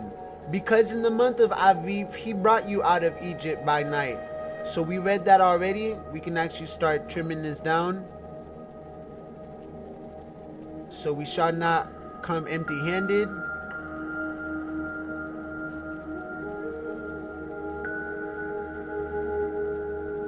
And as you already know, Mark 14, section 12. On the first day of the festival, the day sunrise of unleavened bread, when it was customary to sacrifice the Passover lamb, Yeshaya's disciples asked him, "Where do you want us to go and make preparations for you to eat the Passover?" So on the first day of the unleavened bread, they asked Yeshaya, "Where should we go to eat the Passover?" So Deuteronomy 16 section 5 says, "You must not sacrifice the Passover in any town the Most High Yahaya, the Most High, gives you."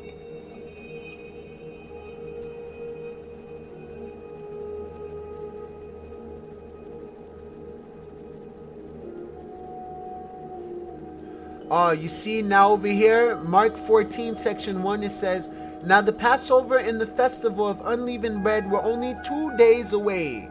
So 2 days from, when is it? Bada bing, bada boom.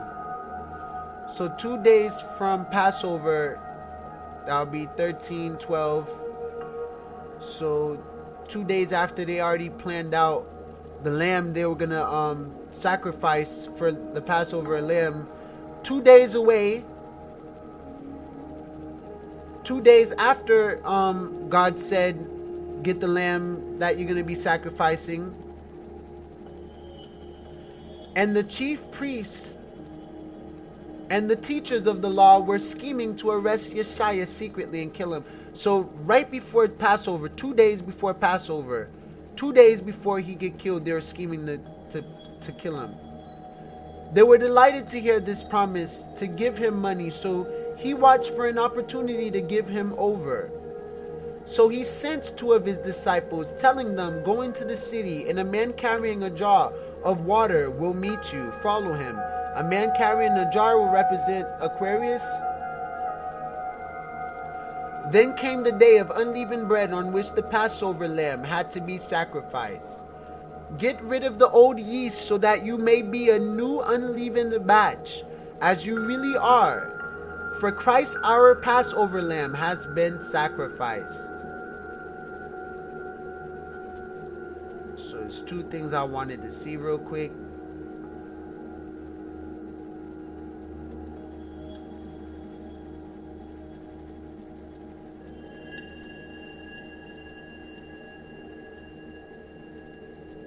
Boom.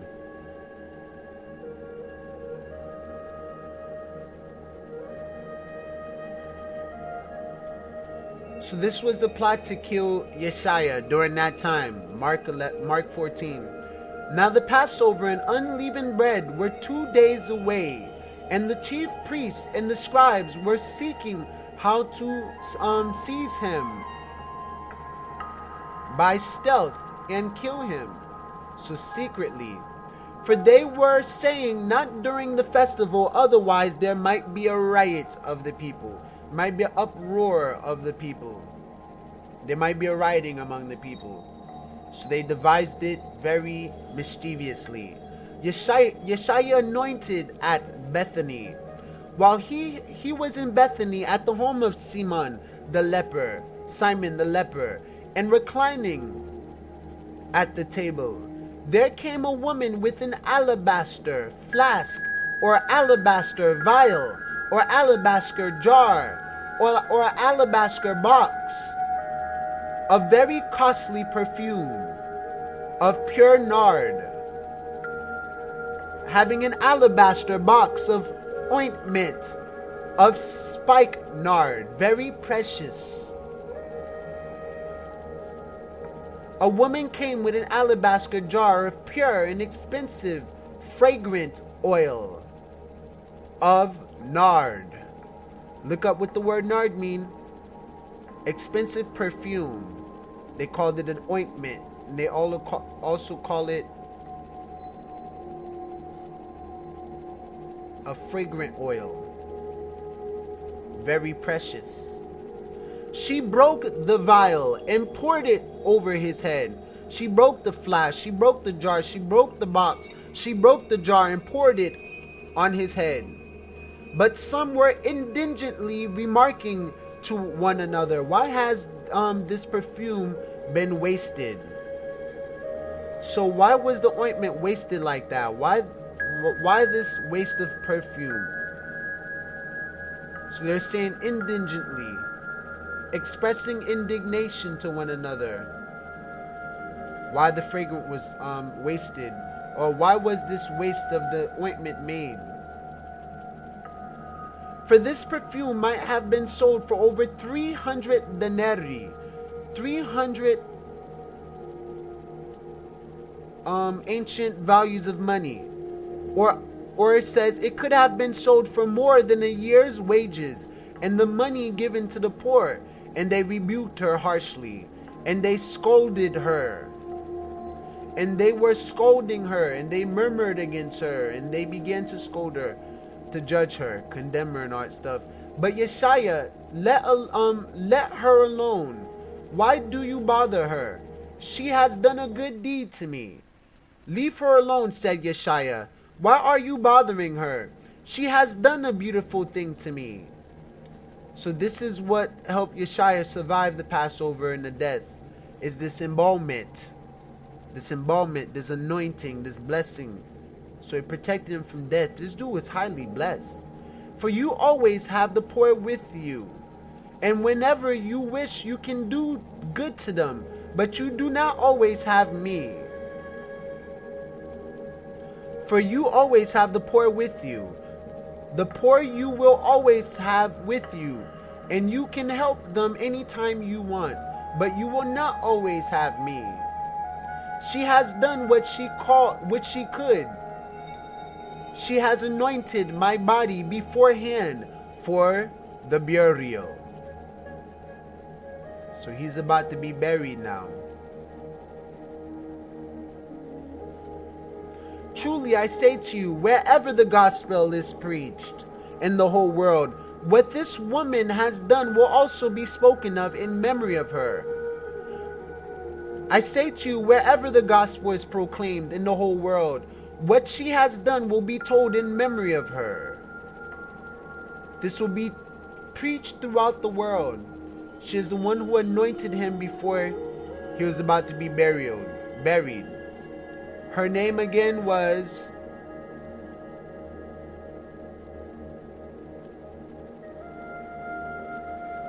Bethany.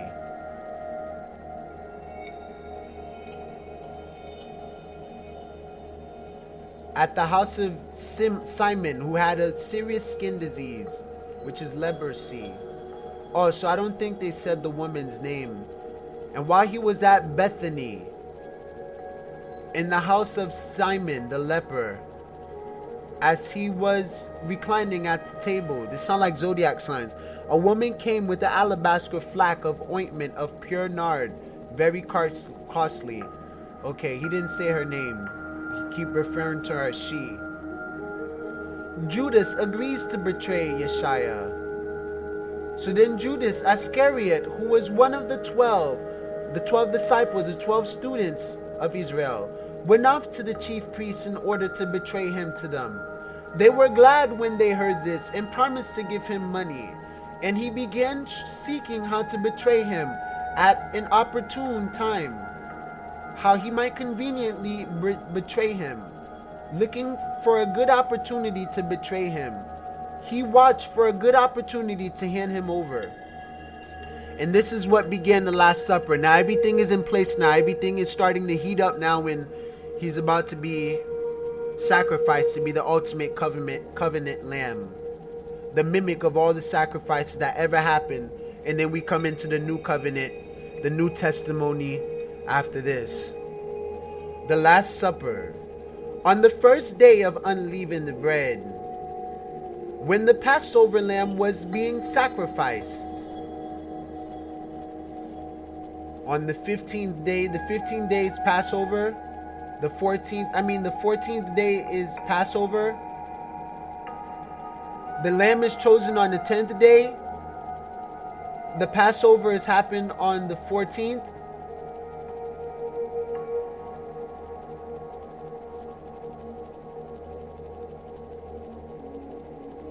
The 15th day, right after Passover, is leavened bread. The 16th represent offering of first fruit. First fruit mean you're giving up the first of your kind, the first of all you have, just like the Creator gave the first of everything He gave. He gave us Yeshua, His first son, His first and His only son. That was the offering of first fruit. Therefore, we mimic that. And then we'll go into all the other festivals later. So on the 15th day, which is the first day of unleavened bread out of the 7, when the Passover lamb was being sacrificed, when it was customary to sacrifice the Passover lamb, when they killed the Passover, his disciples said to him, "Where do you want us to go and prepare for you to eat the Passover?" And he sent 2 of his disciples and said to them, "Go into the cities, and a man will meet you carrying a pitcher of water, carrying a jar of water, shall meet you bearing a pitcher of water." Aquarius, oh man. Wow, so therefore we'll be in the age of Aquarius after Passover, around that time, if not during this year. We'll pass over from one constellation to the next constellation, and into the age of the water bearer. And wherever he enters, say to the owner of the house, say to the masters of the house, the teacher says, "Where is my guest room in which I may eat the Passover with my disciples? Where is the guest chamber where I shall eat the Passover with my disciples? Say ye to the good men of the house, and he himself will show you a large upper room, furnished and ready. Prepare for us there. He will show you a large room upstairs, furnished and ready. Make preparations for us there." The disciples went out and came to the city and found it just as he told them, and they prepared the Passover. When it was evening, when evening came, Yeshaya came with the 12 disciples. Visualize this: dark skin, hair made of wool, kind of like afro, side of the beard not trimmed, fully grown out beard, dark skinned dude, very wise, humble, eyes like fire. Wow, just imagine. Woo, eyes like light. As they were reclining at the table and eating, Yeshaya said, "Truly I said to you that one of you will betray me, one who is eating with me. I assure you, one of you will betray me, one who is eating with me." And as they sat and did eat, Yeshaya said, "Verily I say unto you, one of you which eateth with me shall betray me." They began to grieve. They began to be grieved and to say to him one by one, "Surely not I, not me, not me." They began to be distressed and say to him one by one, "Surely not I." And they began to be sorrowful and to say unto him one by one, "Is it I?" And another said, "Is it I?" They were saddened, and one by one they said to him, "Surely you don't mean me." And he said to them, "It is one of the 12, one who dips with me in the bowl, one who is dipping me, the one who is dipping bread into the dish with me, one who dips bread into the bowl with me, the one who is dipping bread in the bowl with me." And during that time, he was probably dipping his hand in the bowl, not knowing that subliminally God was talking about him. As he's about to dip his bread into the bowl and eat, like, "Oh, it's not me. You don't know." Right when he's about to dip it, the one who dips with me in the bowl, or the one who is dipping bread in the dish with me. And he just ate his stuff like it was nothing. It was just perfectly in line. He ate it. No one even seen the sign. Like him right there. Because thou shalt not condemn. You shall not judge. You shall not blame. You shall not point. You shall live what you shall live, and keep the commands. For the Son of Man is to go just as it is written of him. For the Son of Man goes as it is written of him. This is all written then. But woe to that man by whom the Son of Man is betrayed. It would have been good for that man if he had not been born. Which means he's going to kill himself. And Judas Iscariot did kill himself. And you should look up the tribe of Judas Iscariot, as well as Edom, Esau, the Khazars, the Ashkenazis, the Ishmaelites, Midianites, Amorites, all of them. And you'll see all of them. They're from the tribe of Cain, pretty much. The tribe of the serpent since Adam and Eve. The Most High's supper instituted. So while they were eating, he took some bread, and after a blessing, he broke it and gave it to them, and said, so after a blessing, after he gave thanks, given thanks, blessing, he broke it. He broke the bread and gave it to them, and said, "Take it. This is my body." Remember that when you break the bread during Last Supper. This is my body. And what time does supper happen? That's when they had it.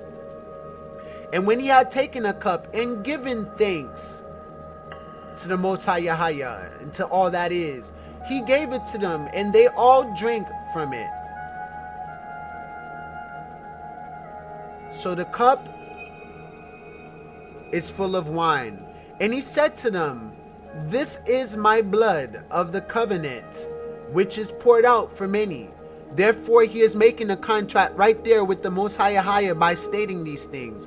"This is my blood of the New Testament, which is shed for many. This is my blood that establishes the covenant. It is shed for many, which is poured out for many," he said. "This is my blood."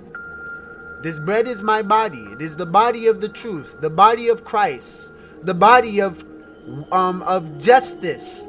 And this drink, this wine, this red wine, is my blood. It represents my covenant with you. Remember what happened to my flesh, my blood, my body, and what happened when my blood came out and when the earth shaked.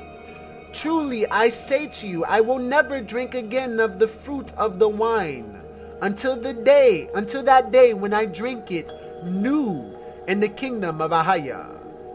Therefore he is preparing to go back home to the one God, the true God, the Almighty God, the Father of Father, King of Kings, even the Father of Christ himself. Ahaya, Ashur, Ahaya. So truly I say to you, I will never again drink of the fruit of the vine until that day when I drink it new in the kingdom of Ahaya. So therefore he will no longer be here in flesh that way again. He will be with us in memory, in spirit. And the second coming will mark, because he talks about a second coming, but right here it seems like he ain't never again gonna be drinking the fruit of the vine, divine, divination, until that day when I drink it new in kingdom of Creator. So right here it says, after singing a hymn, they went out to the Mount of Olives. So they named things even after the olives. This was natural oil, anointing oil, and ointment. Not the one you get from the store, but naturally beat olives.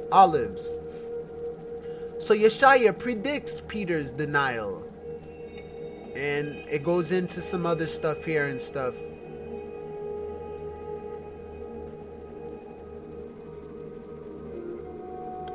Alright, you can go ahead and keep reading this if you want.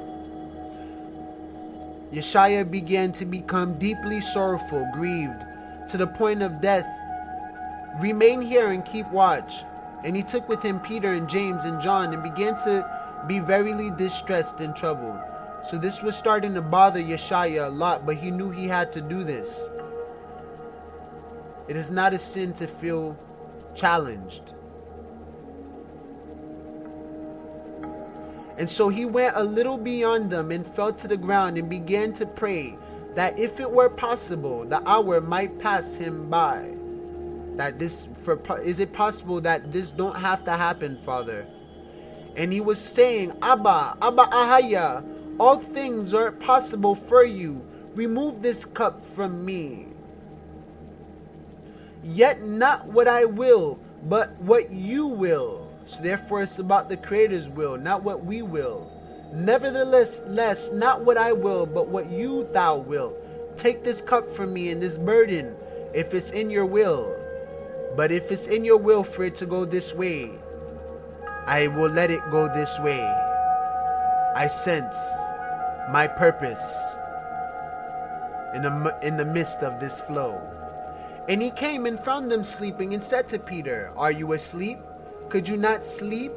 Can you keep watch for 1 hour? For 1 hour, everything's about to begin. So now there's 1 more hour before everything starts going down. Keep watching and praying that you may not come into temptation.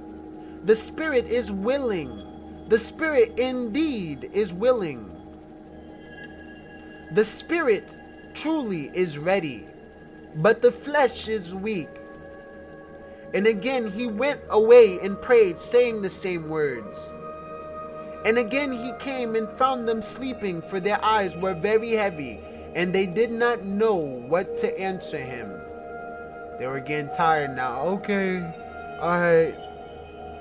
And he came the third time and said to them, are you still sleeping and resting? Enough! The hour has come. Look, the Son of Man is delivered into the hands of sinners. And he said, it is enough, the hour has come. Behold, the Son of Man is being betrayed into the hands of sinners. While they were sleeping, and now wake up. Get up, let us be going. Behold, the one who betrays me is at hand. Rise up, let us go. Lo, he that betrayeth me is at hand. My betrayer is near. Rise, let us go. Here comes my betrayer. And Yeshaya, betrayal and arrest. Immediately while he was still speaking, Judas, one of the 12, again all of a sudden while Yeshaya is speaking about the traitor, he happens to say something or appear or eat the bread at the same time. You say, betrayal. The betrayer is coming. Oh, there goes Judas. Where he coming from? Like, wait, hold up. What the? Wait, this is just too perfect.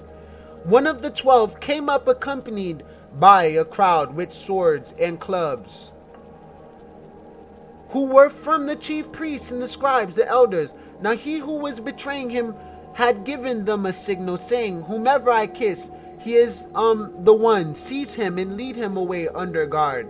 After coming, Judas immediately went to him, saying, Rabbi, and kissed him. Said, Master, Master, and kissed him. Then laid hands on him and seized him and arrested him. And so right here it gets crazy right here.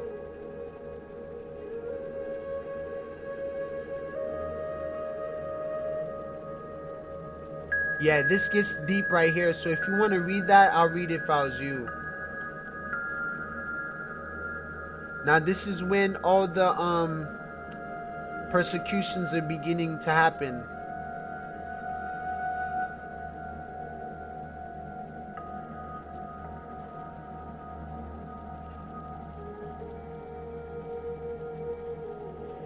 And it says, and Yeshaya said, I am, and you shall see the Son of Man.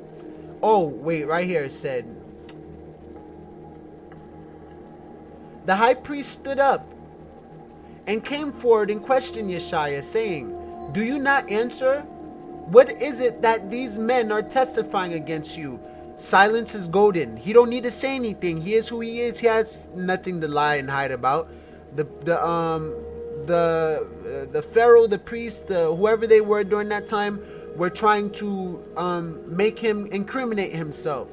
That's the point of the Fifth Amendment, is you have the right to not speak. But he kept silent and did not answer, because I am that I am. I'm not Jesus. I'm not Christ. I'm not Yeshaya. I'm not God or anything. I am that I am. I am. I am.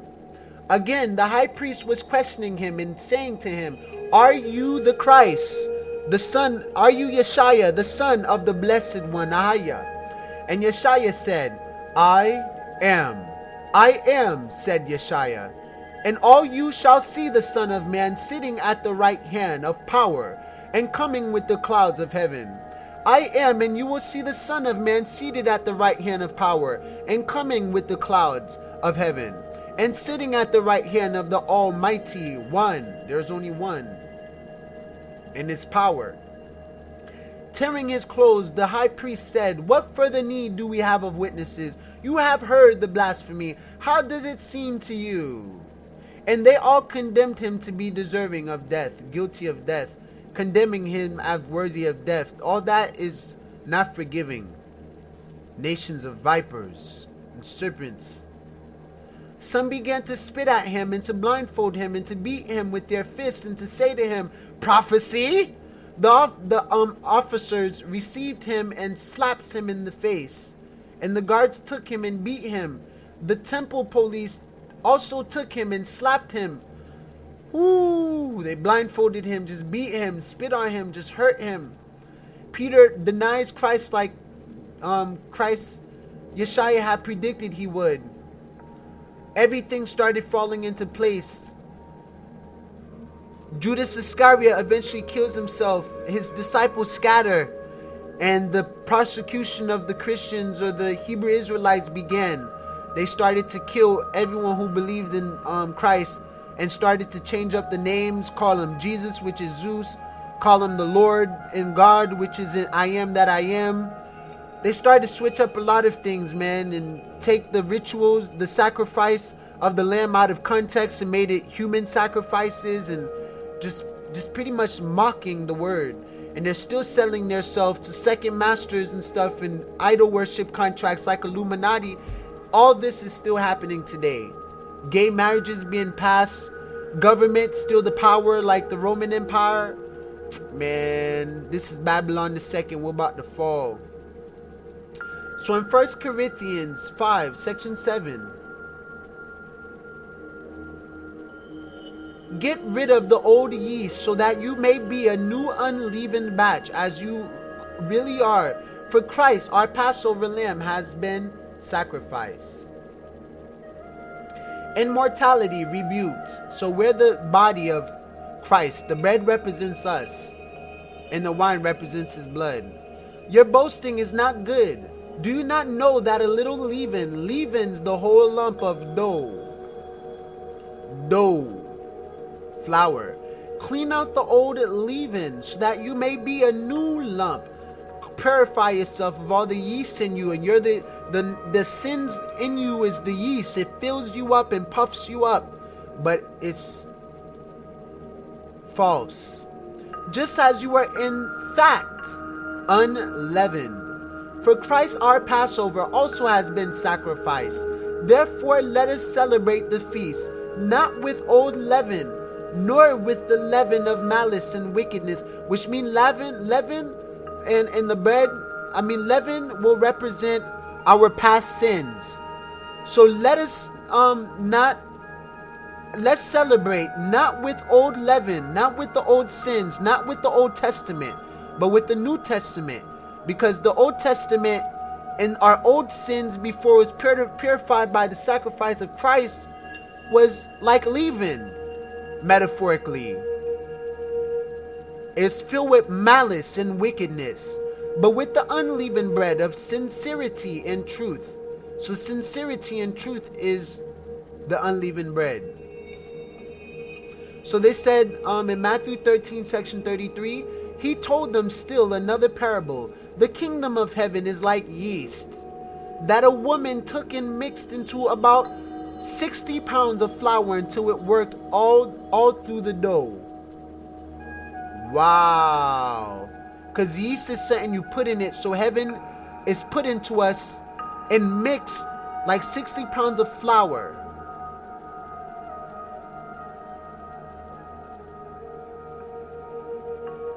So in Romans 3, section 25, it said, Ahia presented Christ as a sacrifice of atonement, sanctification, repentance, forgiveness. That's why we must do these things to enter that contract automatically. Through the shedding of his blood, to be received by faith. He did this to demonstrate his righteousness, death before dishonor of the commands. Because in his forbearance he had left the sins committed beforehand unpunished. But with the precious blood of Christ, a lamb without blemish, without sin or defect, purge out therefore the old. For even Christ, our Passover, has survived and overcame death.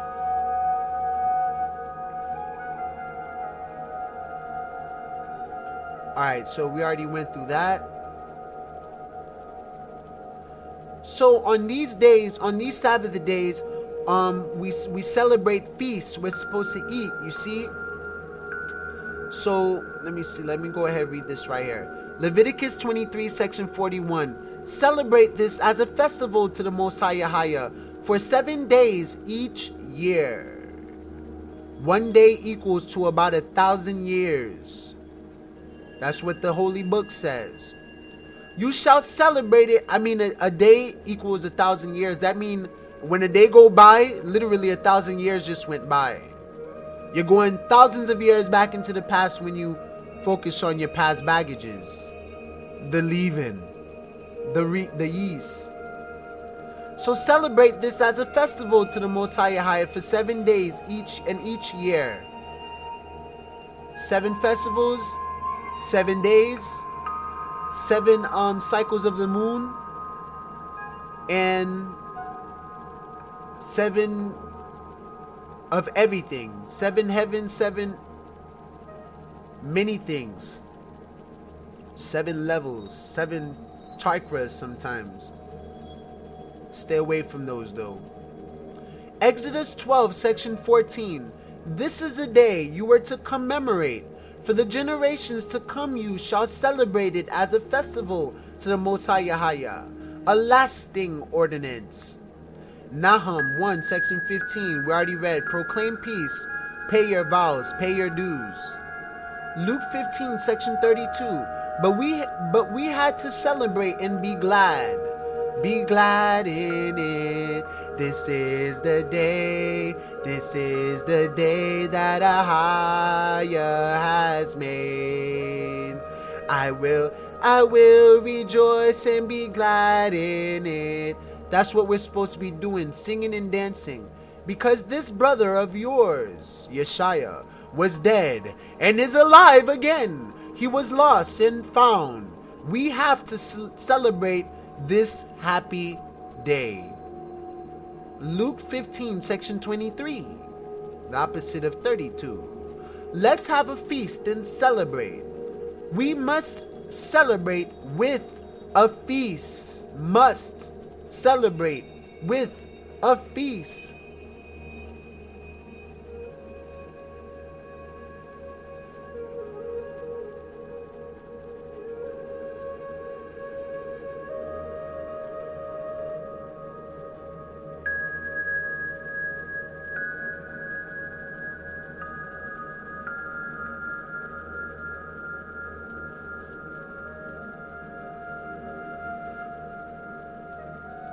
Alright. Zechariah 14, section 19. This will be the punishment of the oppressors and the punishment of all the nations that do not go up to celebrate the Feast of Tabernacles. That's during a different time. Feast of Tabernacles is around right here, Tishri. Feast of Tabernacles. That would be during fall. So if you can see right here, this is right across from Abib of Azar. So the opposite of springing up is fall. And the opposite of summer is winter. This is how we can tell the solstice. The solstice is really around these times. It's the equator of seasons.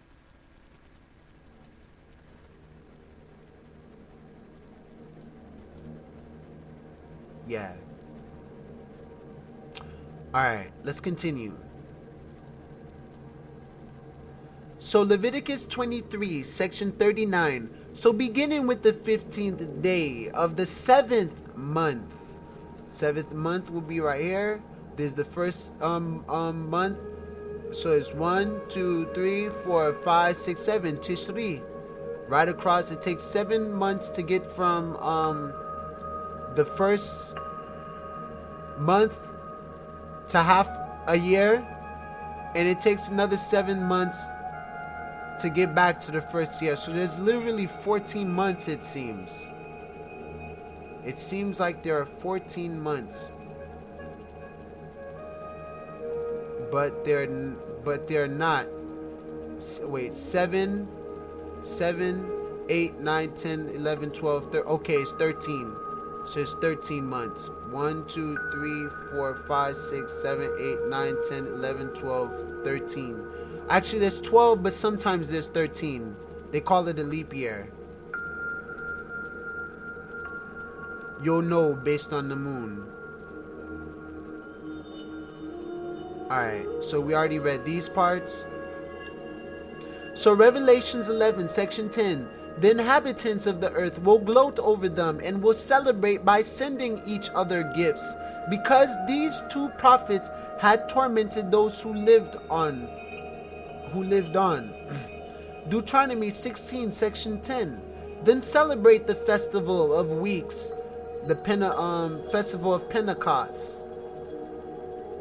The Most High Yahaya, your God, by giving a free will offering in proportion to the blessings the Most High Yahaya, your Most High, have given you. What are the blessings He have given you? What are the blessings He have given you? And how do you give it to Him? From your soul and heart. So, Deuteronomy 16, section 15. For 7 days celebrate the festival to the Most High Yahaya, your God, at the place the Most High Yahaya will choose. For the Most High Yahaya, your God, Yahaya, will bless you. So celebrate the festival of tabernacles for 7 days after you have gathered the produce of your threshing floor and your wine press. Esther 9, section 21. To have them celebrate annually the 14th and 15th days of the month of Adar. So 14th and 15th days of Adar would be right here around March, around February and March, if you see what I'm saying. All right, so now that we're almost complete, let's go on to here.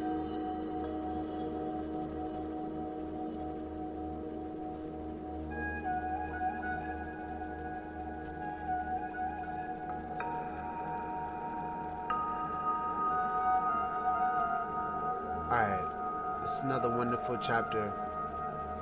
So Isaiah 25, section 6. On this mountain, the Most High Almighty I Am, will prepare a feast of rich food, rich of vitamins, rich of enzymes, natural food, blessed by the Son, that the Creator blessed. For all peoples, a banquet of aged wine, the best of meats and the finest of wines. Proverbs 15, section 15. All the days of the oppressed are wretched, but the cheerful heart has a continual feast. Genesis 21, section 8. The child grew and was weaned, and on the day Isaac was weaned, Abraham held a great feast, weaned. The weaning cycle, like right here. Weaning and waxing. Weaning and waxing. See right here? Waning. So waxing mean we're going up. It wax. After the first quarter, it wax. It's going up until it meets the full moon. Once it meets the full moon, it starts to wane, which means start to quiet down and simmer. Wane. Starts to wane. It goes to the third quarter, then it wanes, and go back to the first quarter, which represents the fourth quarter. A new month.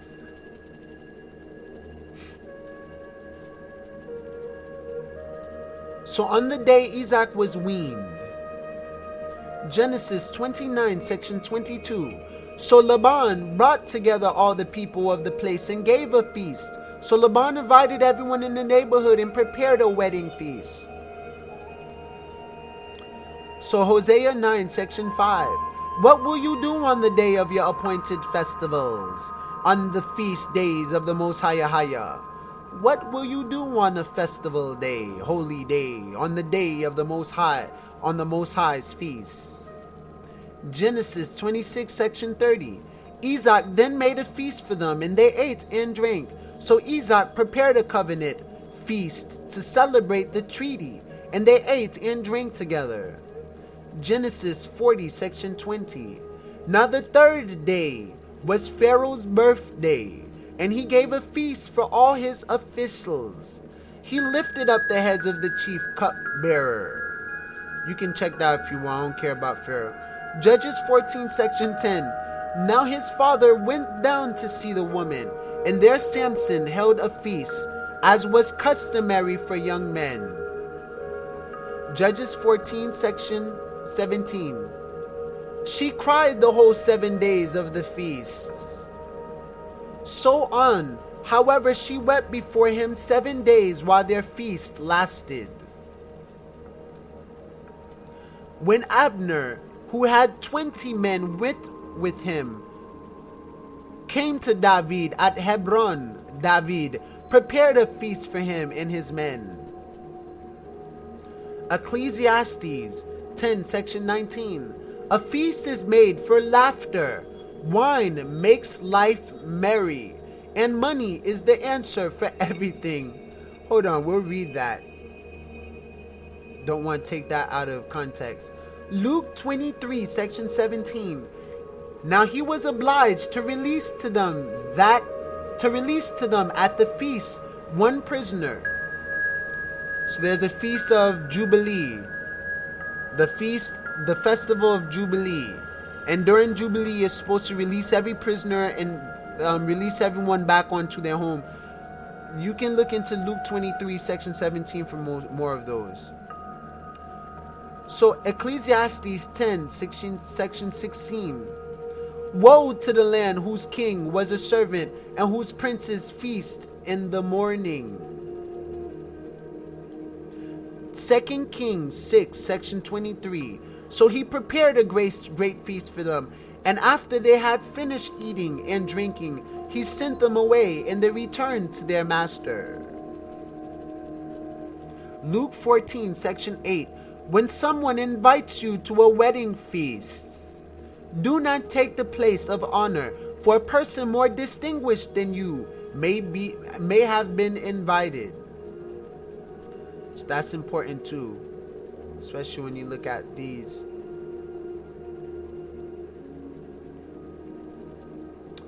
All right, we're almost done. We're just gonna hit a tad bit of this.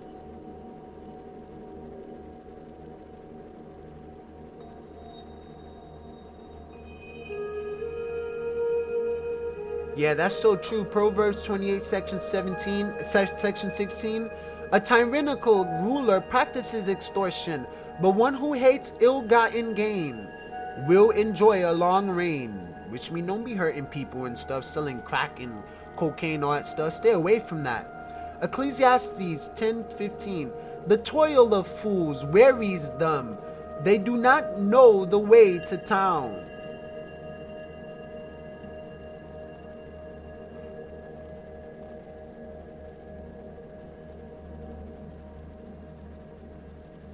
Isaiah 5, section 11. Woe to those who rise early in the morning to run after their drinks or smokes, who stay up late at night till they are inflamed with wine and they're drunk, drinking all night, reeking, smelling like that.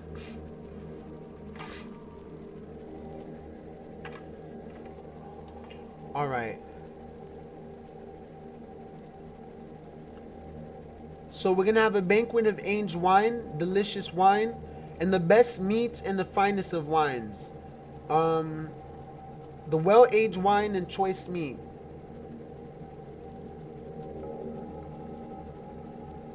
Refined wine.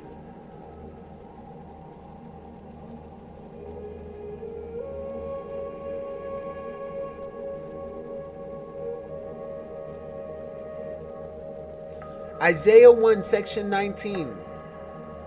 If you are willing and obedient, you will eat the good things of the land. The Lord of hosts will prepare a feast for all the peoples of this mountain, a feast of aged wine, choice meat, finely aged wine, of the finest vintage, full of marrow, rich food full of marrow. Isaiah 2, section 2. In the last days, the mountain of the Most High, highest temples, will be established as the highest of the mountains. It will be exalted above the hills, and all the nations will stream to it. Isaiah 52, section 2. Why spend money on what is not bread, and your labor on what does not satisfy? Listen to me, and eat what is good, and you will delight in the riches of fare. Isaiah 56, section 7. These I will bring to my holy mountain and give them joy in my house of prayer. Their burnt offerings and sacrifices will be accepted on my altar. For my house will be called a house of prayer for all nations. A house of prayer. And that's what Israel means. A house of prayer.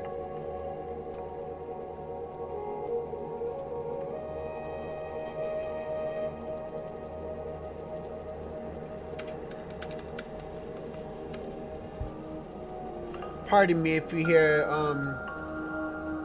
the lawnmower people in the background.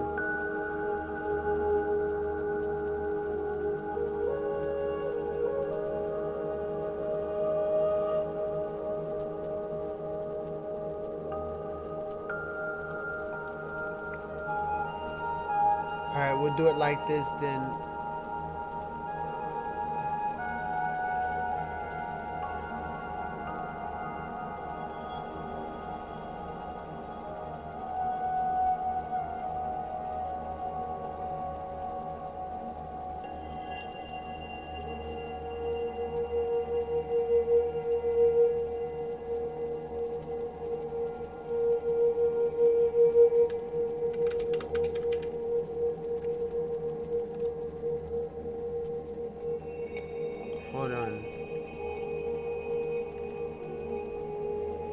House of prayer.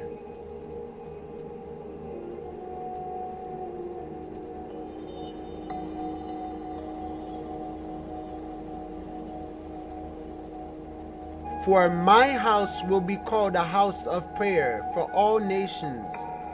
For all nations. So therefore Israel might mean prayer. House of prayer. What does Yis-RoyAl mean?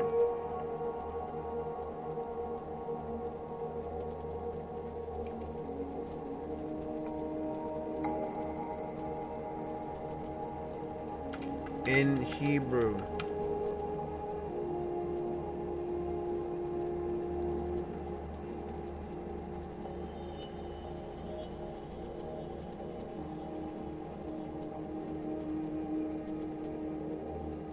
Yasharallah.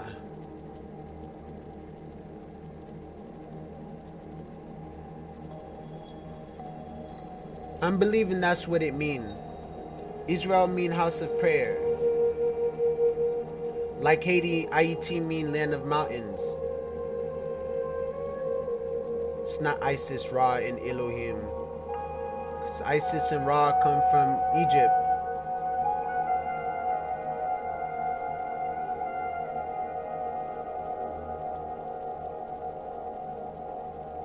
Oh, okay, this is during Jacob's marriage and stuff like that.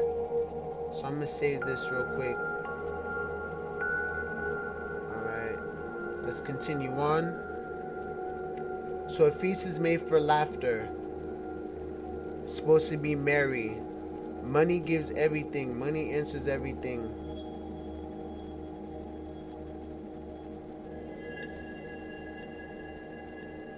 So it say wisdom and folly. Ecclesiastes 10 section 19. Through indolence the rafter sag, and through slackness the house leaks. Men prepare a meal for enjoyment, and wine makes life merry, and money is the answer to everything. Furthermore, in your bedchamber do not curse a king, and in your sleeping rooms do not curse a rich man, especially in your sleeping room. For a bird of the heavens will carry the sound. The message will get around, and the winged creature will make the matter known. So if you talk bad about someone, it will be known. And right here, Psalms 104, section 15. Wine that gladdens human hearts, oil to make their faces shine. So red wine is good for the human heart, obviously. Olive oil makes the face shine, which means it gets rid of ashiness.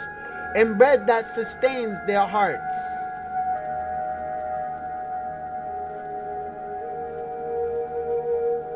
Alright, Ecclesiastes 7, section 12. Wisdom is a shelter as money is a shelter. But the advantage of knowledge is this. Wisdom perseveres. Wisdom preserves those who have it. So wisdom is a shelter as money is a shelter. Alright, let's wrap this up. We're pretty much at the end.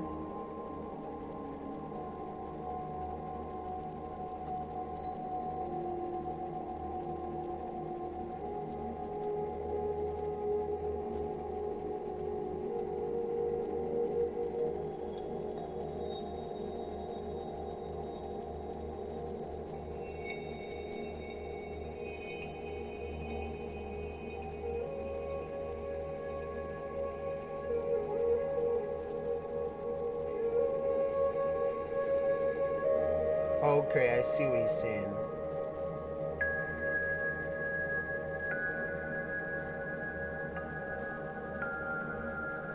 Okay, so all of this is a challenge. It's a test. And as we see right here, it talks about the Passover. It says in John 11, section 55, when it was almost time for the Hebrew Israelite Passover, many went up from the country to Jerusalem, Yerushalayim, or Ahayarashalayim, for their ceremonial cleansing before the Passover. So therefore there was a ceremonial cleansing before the Passover. So the Passover lamb was slaughtered on the 14th day of the first month. So I've already proven all that.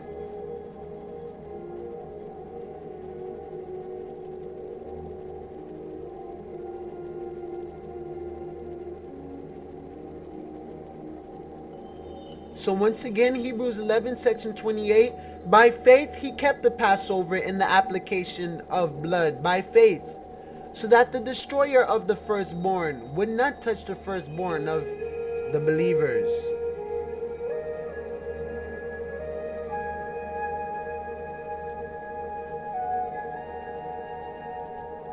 Alright, so we heard most of this. So John 12, section 1, it says, 6 days before the Passover. That means Passover falls on Sabbath day, because thou shalt work 6 days, rest the seventh. Yeshua came to Bethany, where Lazarus lived, whom Jesus had raised, whom Yeshua had raised from the dead. So he was raising people from the dead. The dead was starting to awake around this time.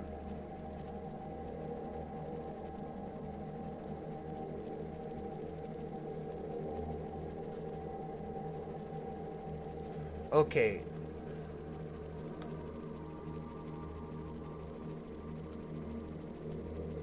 So John 2, section 23, this is all in John right here. Now while he was in Jerusalem, at the Passover festival, many people saw the signs he was performing and believed in him. John 19, section 14. It was the day of preparation of the Passover. The day of preparation. It was about noon. It was about noon on the day of preparation for the Passover. So therefore, Passover preparation should begin at noon.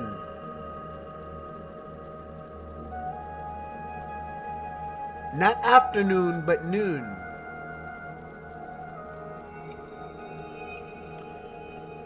So John 19, section 14. It was the day of preparation of the Passover. It was about noon. Here is your king. Pilate said to the Jews. Pilate said to the Jews, here is your king. Behold your king. Pilate heard these words. The soldiers mocked Yeshua. He brought Yeshua out and sat down on the judgment seat at a place called the pavement. But in the Hebrew, that's funny, they call the concrete pavement, concrete and all that stuff, conning. But in Hebrew, Gabata, they call it Gabata in Hebrew. Now it was the day of preparation for the Passover. It was about the 6th hour. So the 6th hour after the sunrise. And he said to the Jews, behold your king. So they cried out. Or 6 hours to sundown, or 6 hours, something with 6 hours. So he said, behold your king. So they cried out, away with him, crucify him. Pilate said to them, shall I crucify your king? The chief priests answered, we have no king but Caesar. We have no king but Ahaya.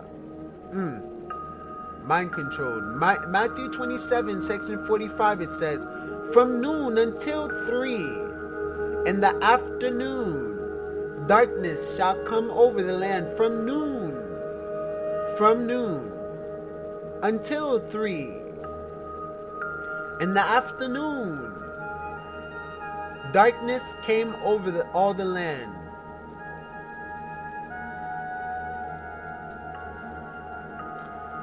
Mark 15, section 25. This is pointing out to when he died. It was 9 in the morning during the sunrise when they crucified him. So it's around 8 and 9 when the sun's rising. Luke 23, section 44. It was now about noon, and darkness came over the whole land until 3 in the afternoon. Wow.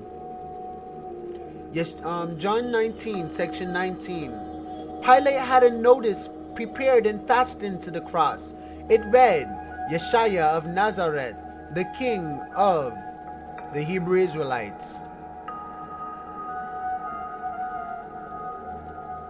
But in John 19, section 21, it said, the chief priests of the Jews protested to Pilate, do not write the King of the Jews, do not write the King of the Hebrew Israelites, but that this man claimed to be King of the Jews, that he claimed to be. John 19, section 31. Now it was the day of preparation, and the next day was to be a special Sabbath, you see. So this day is a day of preparation, the 30th. Tomorrow will be the special Sabbath. Because the Hebrew Israelite leaders did not want the bodies left on the crosses during the Sabbath, they asked Pilate to have the legs broken and the bodies taken down. And they didn't break his leg or do anything to Christ Yeshua. He was still fully alive. He's strong. He can withstand pain, man. John 19, section 42. Because it was the Hebrew Israelite day of preparation, and since the tomb was nearby, they laid Yeshua there. And that's after they laid him in the tomb, he raised up 3 days from there. So the celebration of Passover would happen when Christ pretty much got killed, supposedly, and they laid him in the tomb before the night came, where they have to go to sleep and prepare for Sabbath the next day.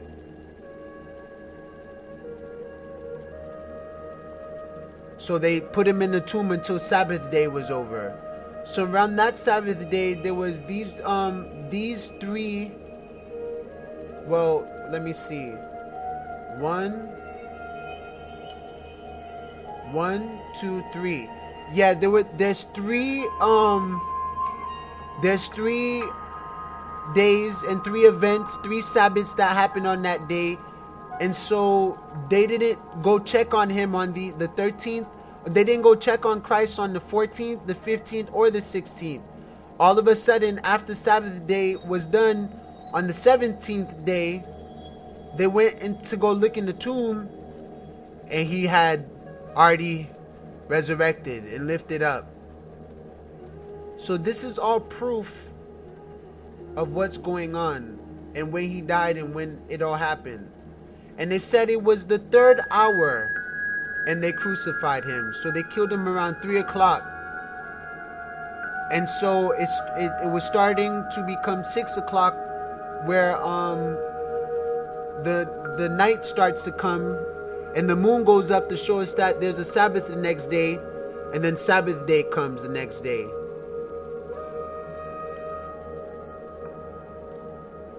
And they didn't see him until the 3rd day. Some people is guarding the tomb though, and things like that too. So you got to look into the book, like they explain it in Matthew and John and Mark and Luke and stuff like that. All right, so we have already read this.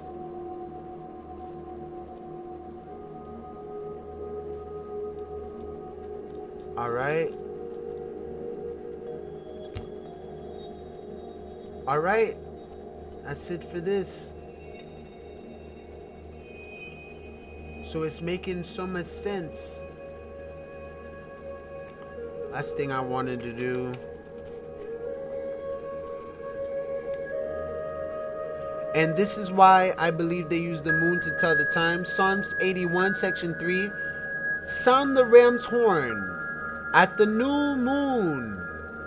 New moon, new month. And when the moon is full on the day of our festival. So the new moon and the full moon is right across from each other. For it is a statute and covenant and ordinance of the God of Jacob, Abraham, and Isaac.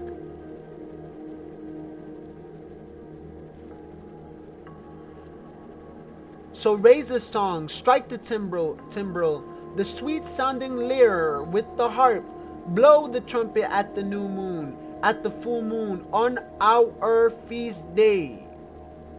So our feast days are at the full moon, new moon, and half moons.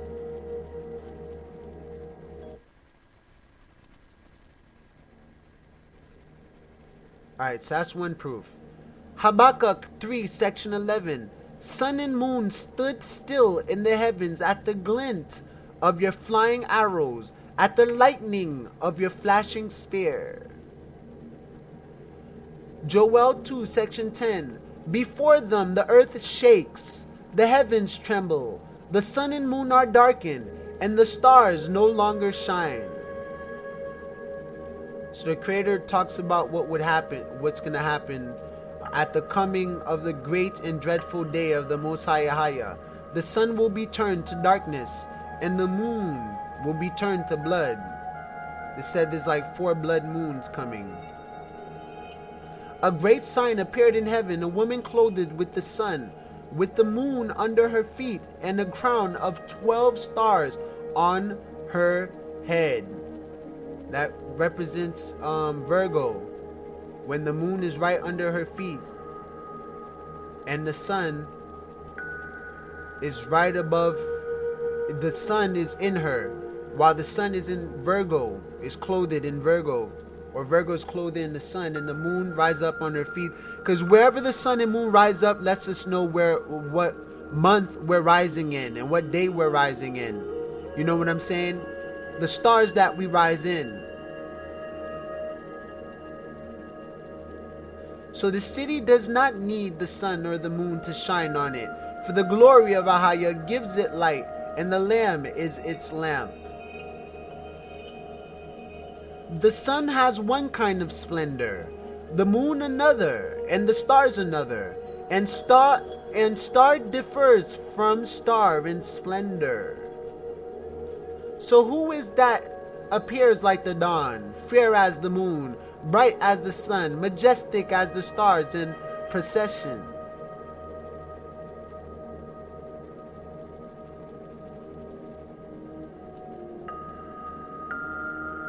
So the Creator keeps talking about different things about the moon. So it said, Luke 21, section 25, there will be signs in the sun, moon, and stars on the earth, and there will be strange signs in the sun, moon, and stars. And hereon. The second book of Kings 4, section 23, why go to him today, he asks. It's not the new moon or the Sabbath. Therefore, new moons represent Sabbaths and things like that. That's all right, she said. All right.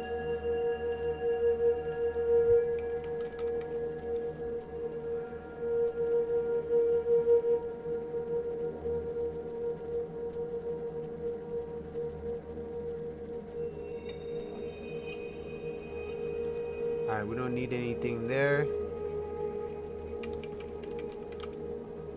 Let's see what it says here.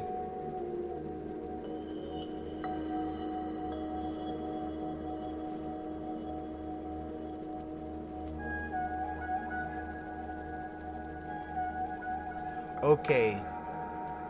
So this will let you know when Sabbath day ends right here. I'm about to show you.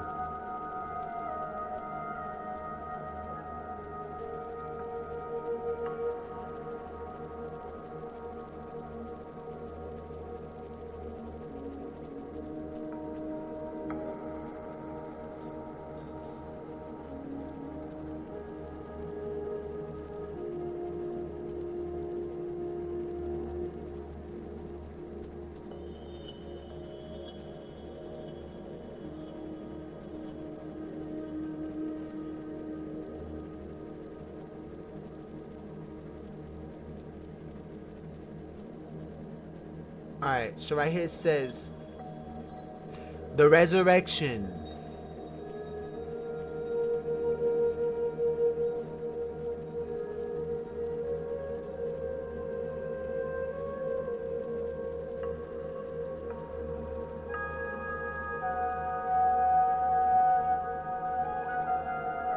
Alright, this is important. So it said very early On the first day of the week after Shabbat, Yawam Shabbat, just after sunrise, they were on their way to the tomb very early on Sunday morning, because Sunday is the first day of the week. According to the moon will let you know when it's Sunday. It's truly Sunday this Tuesday. Just at sunrise, they went to the tomb. And very early on the first day of the week, so Sunday is the first day of the week. If you're celebrating the Most High on that day, you're celebrating the first day of the week. You see? So let's go ahead and read this section.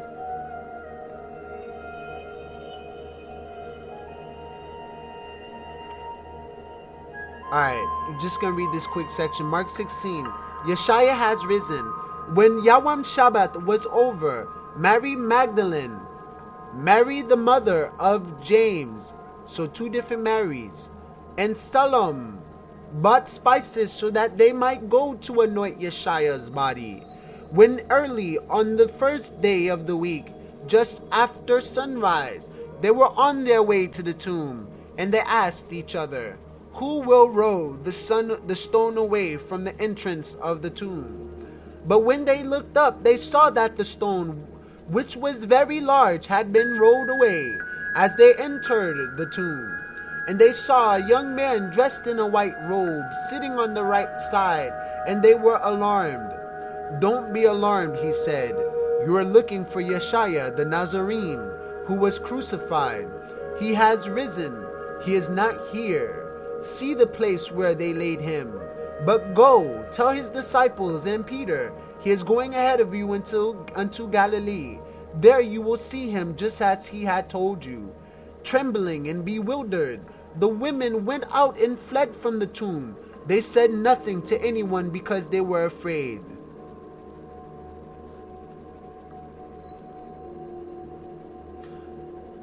So when Yeshaya rose early on the first day of the week, he appeared first to Mary Magdalene, out of whom he had driven 7 demons. So this Mary Magdalene is not Mary, Yeshaya's mom. Mary Magdalene is the one that had 7 demons in her, the one that Catholics worship right now. She went and told those who had been with him and who were mourning and weeping.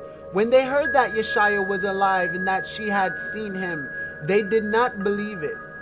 Afterward, Yeshaya appeared in a different form to 2 of them while they were walking in the country. These returned and reported it to the rest, but they did not believe them either. So now the word started spreading. Later, Yeshaya appeared to the 11 as they were eating. He rebuked them for their lack of faith and their stubborn refusal to believe those who had seen him after he had risen. He said to them, "Go into all the world and preach the gospel to all creation. Whoever believes and is baptized will be saved, but whoever does not believe will be condemned. And these signs will accompany those who believe. In my name they will drive out demons. They will speak in new tongues. They will pick snakes with their hands. They will pick up snakes with their hands.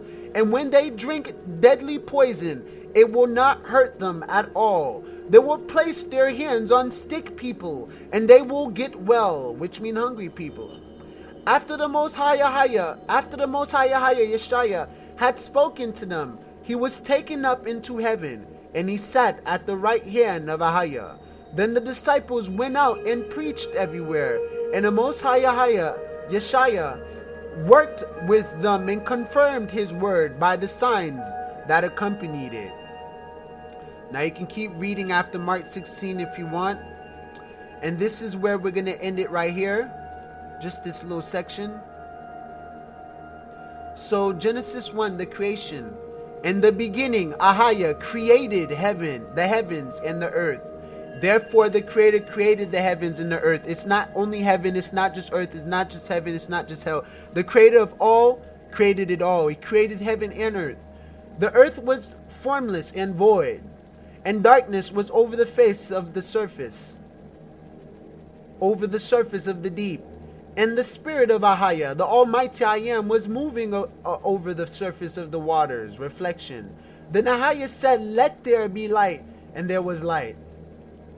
Ahaya saw that the light was good, and Ahaya separated the light from darkness.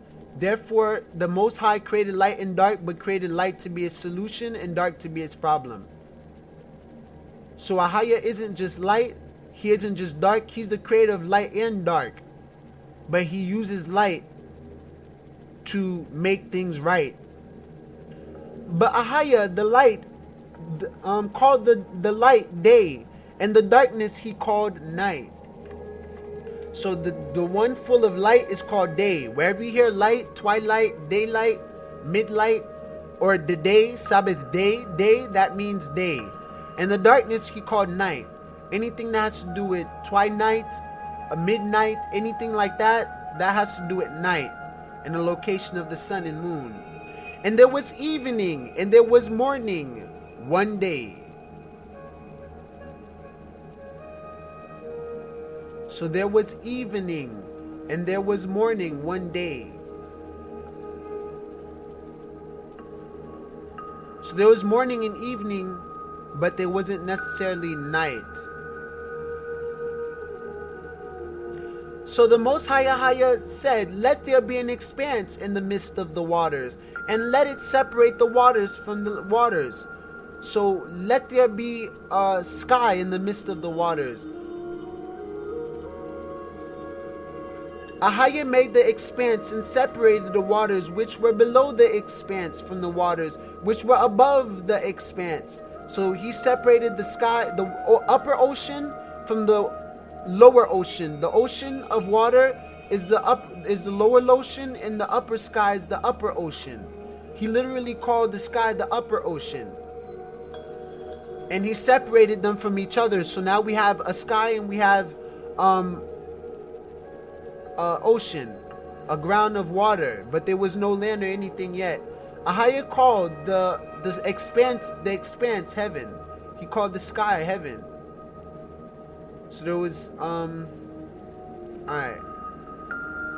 So then eventually he created vegetations, he created fruits, he created plants of all kinds for us to eat. Therefore we should be planting these foods. For 6 days we should be working the field, planting food and stuff like that, and resting the seventh. And now the Creator says right here, Ahaya said, let there be lights in the expanse of the heavens to separate the day from the night. So let there be lights in the sky of the heaven, the upper ocean, and let them be for signs and for seasons and for days and years. There we go, that's a sign. And let them be for lights in the expanse of the heavens, to give light on the earth. So these lights in the sky is to give light to the earth. They're not God. God created the sun, he created the stars, and he created the moon.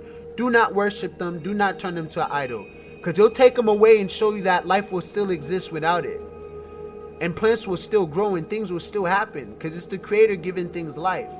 And let them be for lights in the sky of the heavens to give light on earth. And it was so, which means Aman. I affirm. Ahaya made the two great lights, the greater light to govern the day, which is sun, and the lesser light to govern the night, which is moon. He made the stars also, which mean the stars are attributions. Ahaya placed them in the sky of the heavens to give light on the earth and the expanse, and to govern the day and the night, and to separate the light from darkness. And Ahaya saw it was good. There was evening and there was morning the fourth day. So the sun and moon was created the fourth day. Now the fifth day he created the living creatures, the birds, all that stuff, the beasts on the land, and he blessed them and made a covenant with them, saying, be fruitful and multiply, and fill the waters and the seas, and let birds multiply on the earth. And this is what the Creator said. This is what the Creator said. So I guess evening would be like near night, and morning would be day. So everything possibly started from night and became day.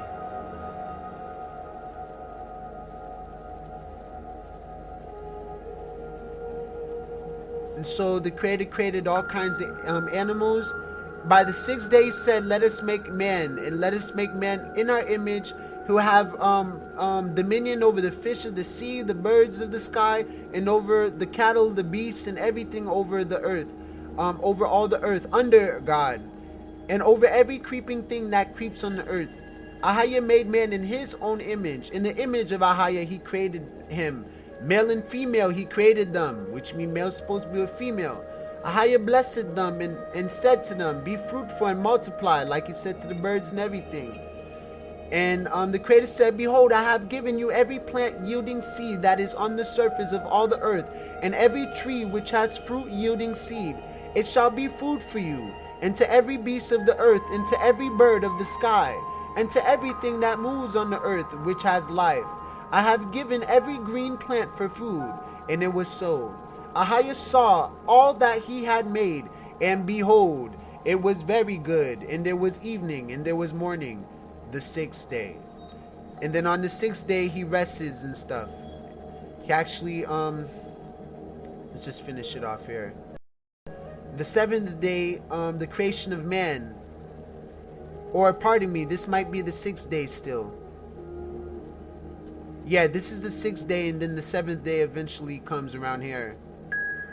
Actually, the 7th day, let me see. Alright, no, the 7th day actually comes around here. So he said, thus the heavens and the earth were completed the 7th day by the 6th day, and all their hosts by the 7th day. Ahaya completed his work which he had done, and he rested on the 7th day from all his work which he had done, which means you're supposed to too, because you're in his image. Then Ahaya blessed the 7th day and sanctified it, because in it he rested from all his work which Ahaya had created and made. So now he create man from dust and breathe the breath of life into his man's nostril, which is called the breath of life. So the breath is life. You need to get important with that. And if you don't follow the Creator, he'll stop rain, because he's the one who give everything their due seasons. And do rain, do snow, do wind, do everything. And you can keep on reading this if you want to, but I'm pretty much done with this. I'm pretty much done showing you guys what I had to show you guys today. Man, I hope you guys have a wonderful day. I hope you all have learned a lot. Hope you guys remember this. Continue on spreading the message and the wisdom. And let's continue to celebrate the Most High's days. By the way, these are the names of the Creator's days of the week. In modern day Hebrew, if you decode it with Paleo Hebrew language alphabet, Aleph Bet Abba, you can decode what this means right here, the name. Right here is the modern day Hebrew if you don't want to decode the name and see the true name yet. But look for the Paleo Hebrew language map, and you'll learn what you need to learn. May the Most High continue to bless us all and be with us all continually. We thank you, the Most High, for being with us during this congregation and this gathering and this assembly. May you forever be exalted and praised among the nations, and all the people remember who you are and rejuvenate their faith, rejuvenate the covenant, and may everyone be obedient unto him, the Almighty, I am that I am. Hallelujah. We close today with all praises to the Most High, I am. Shalom, guys. Peace.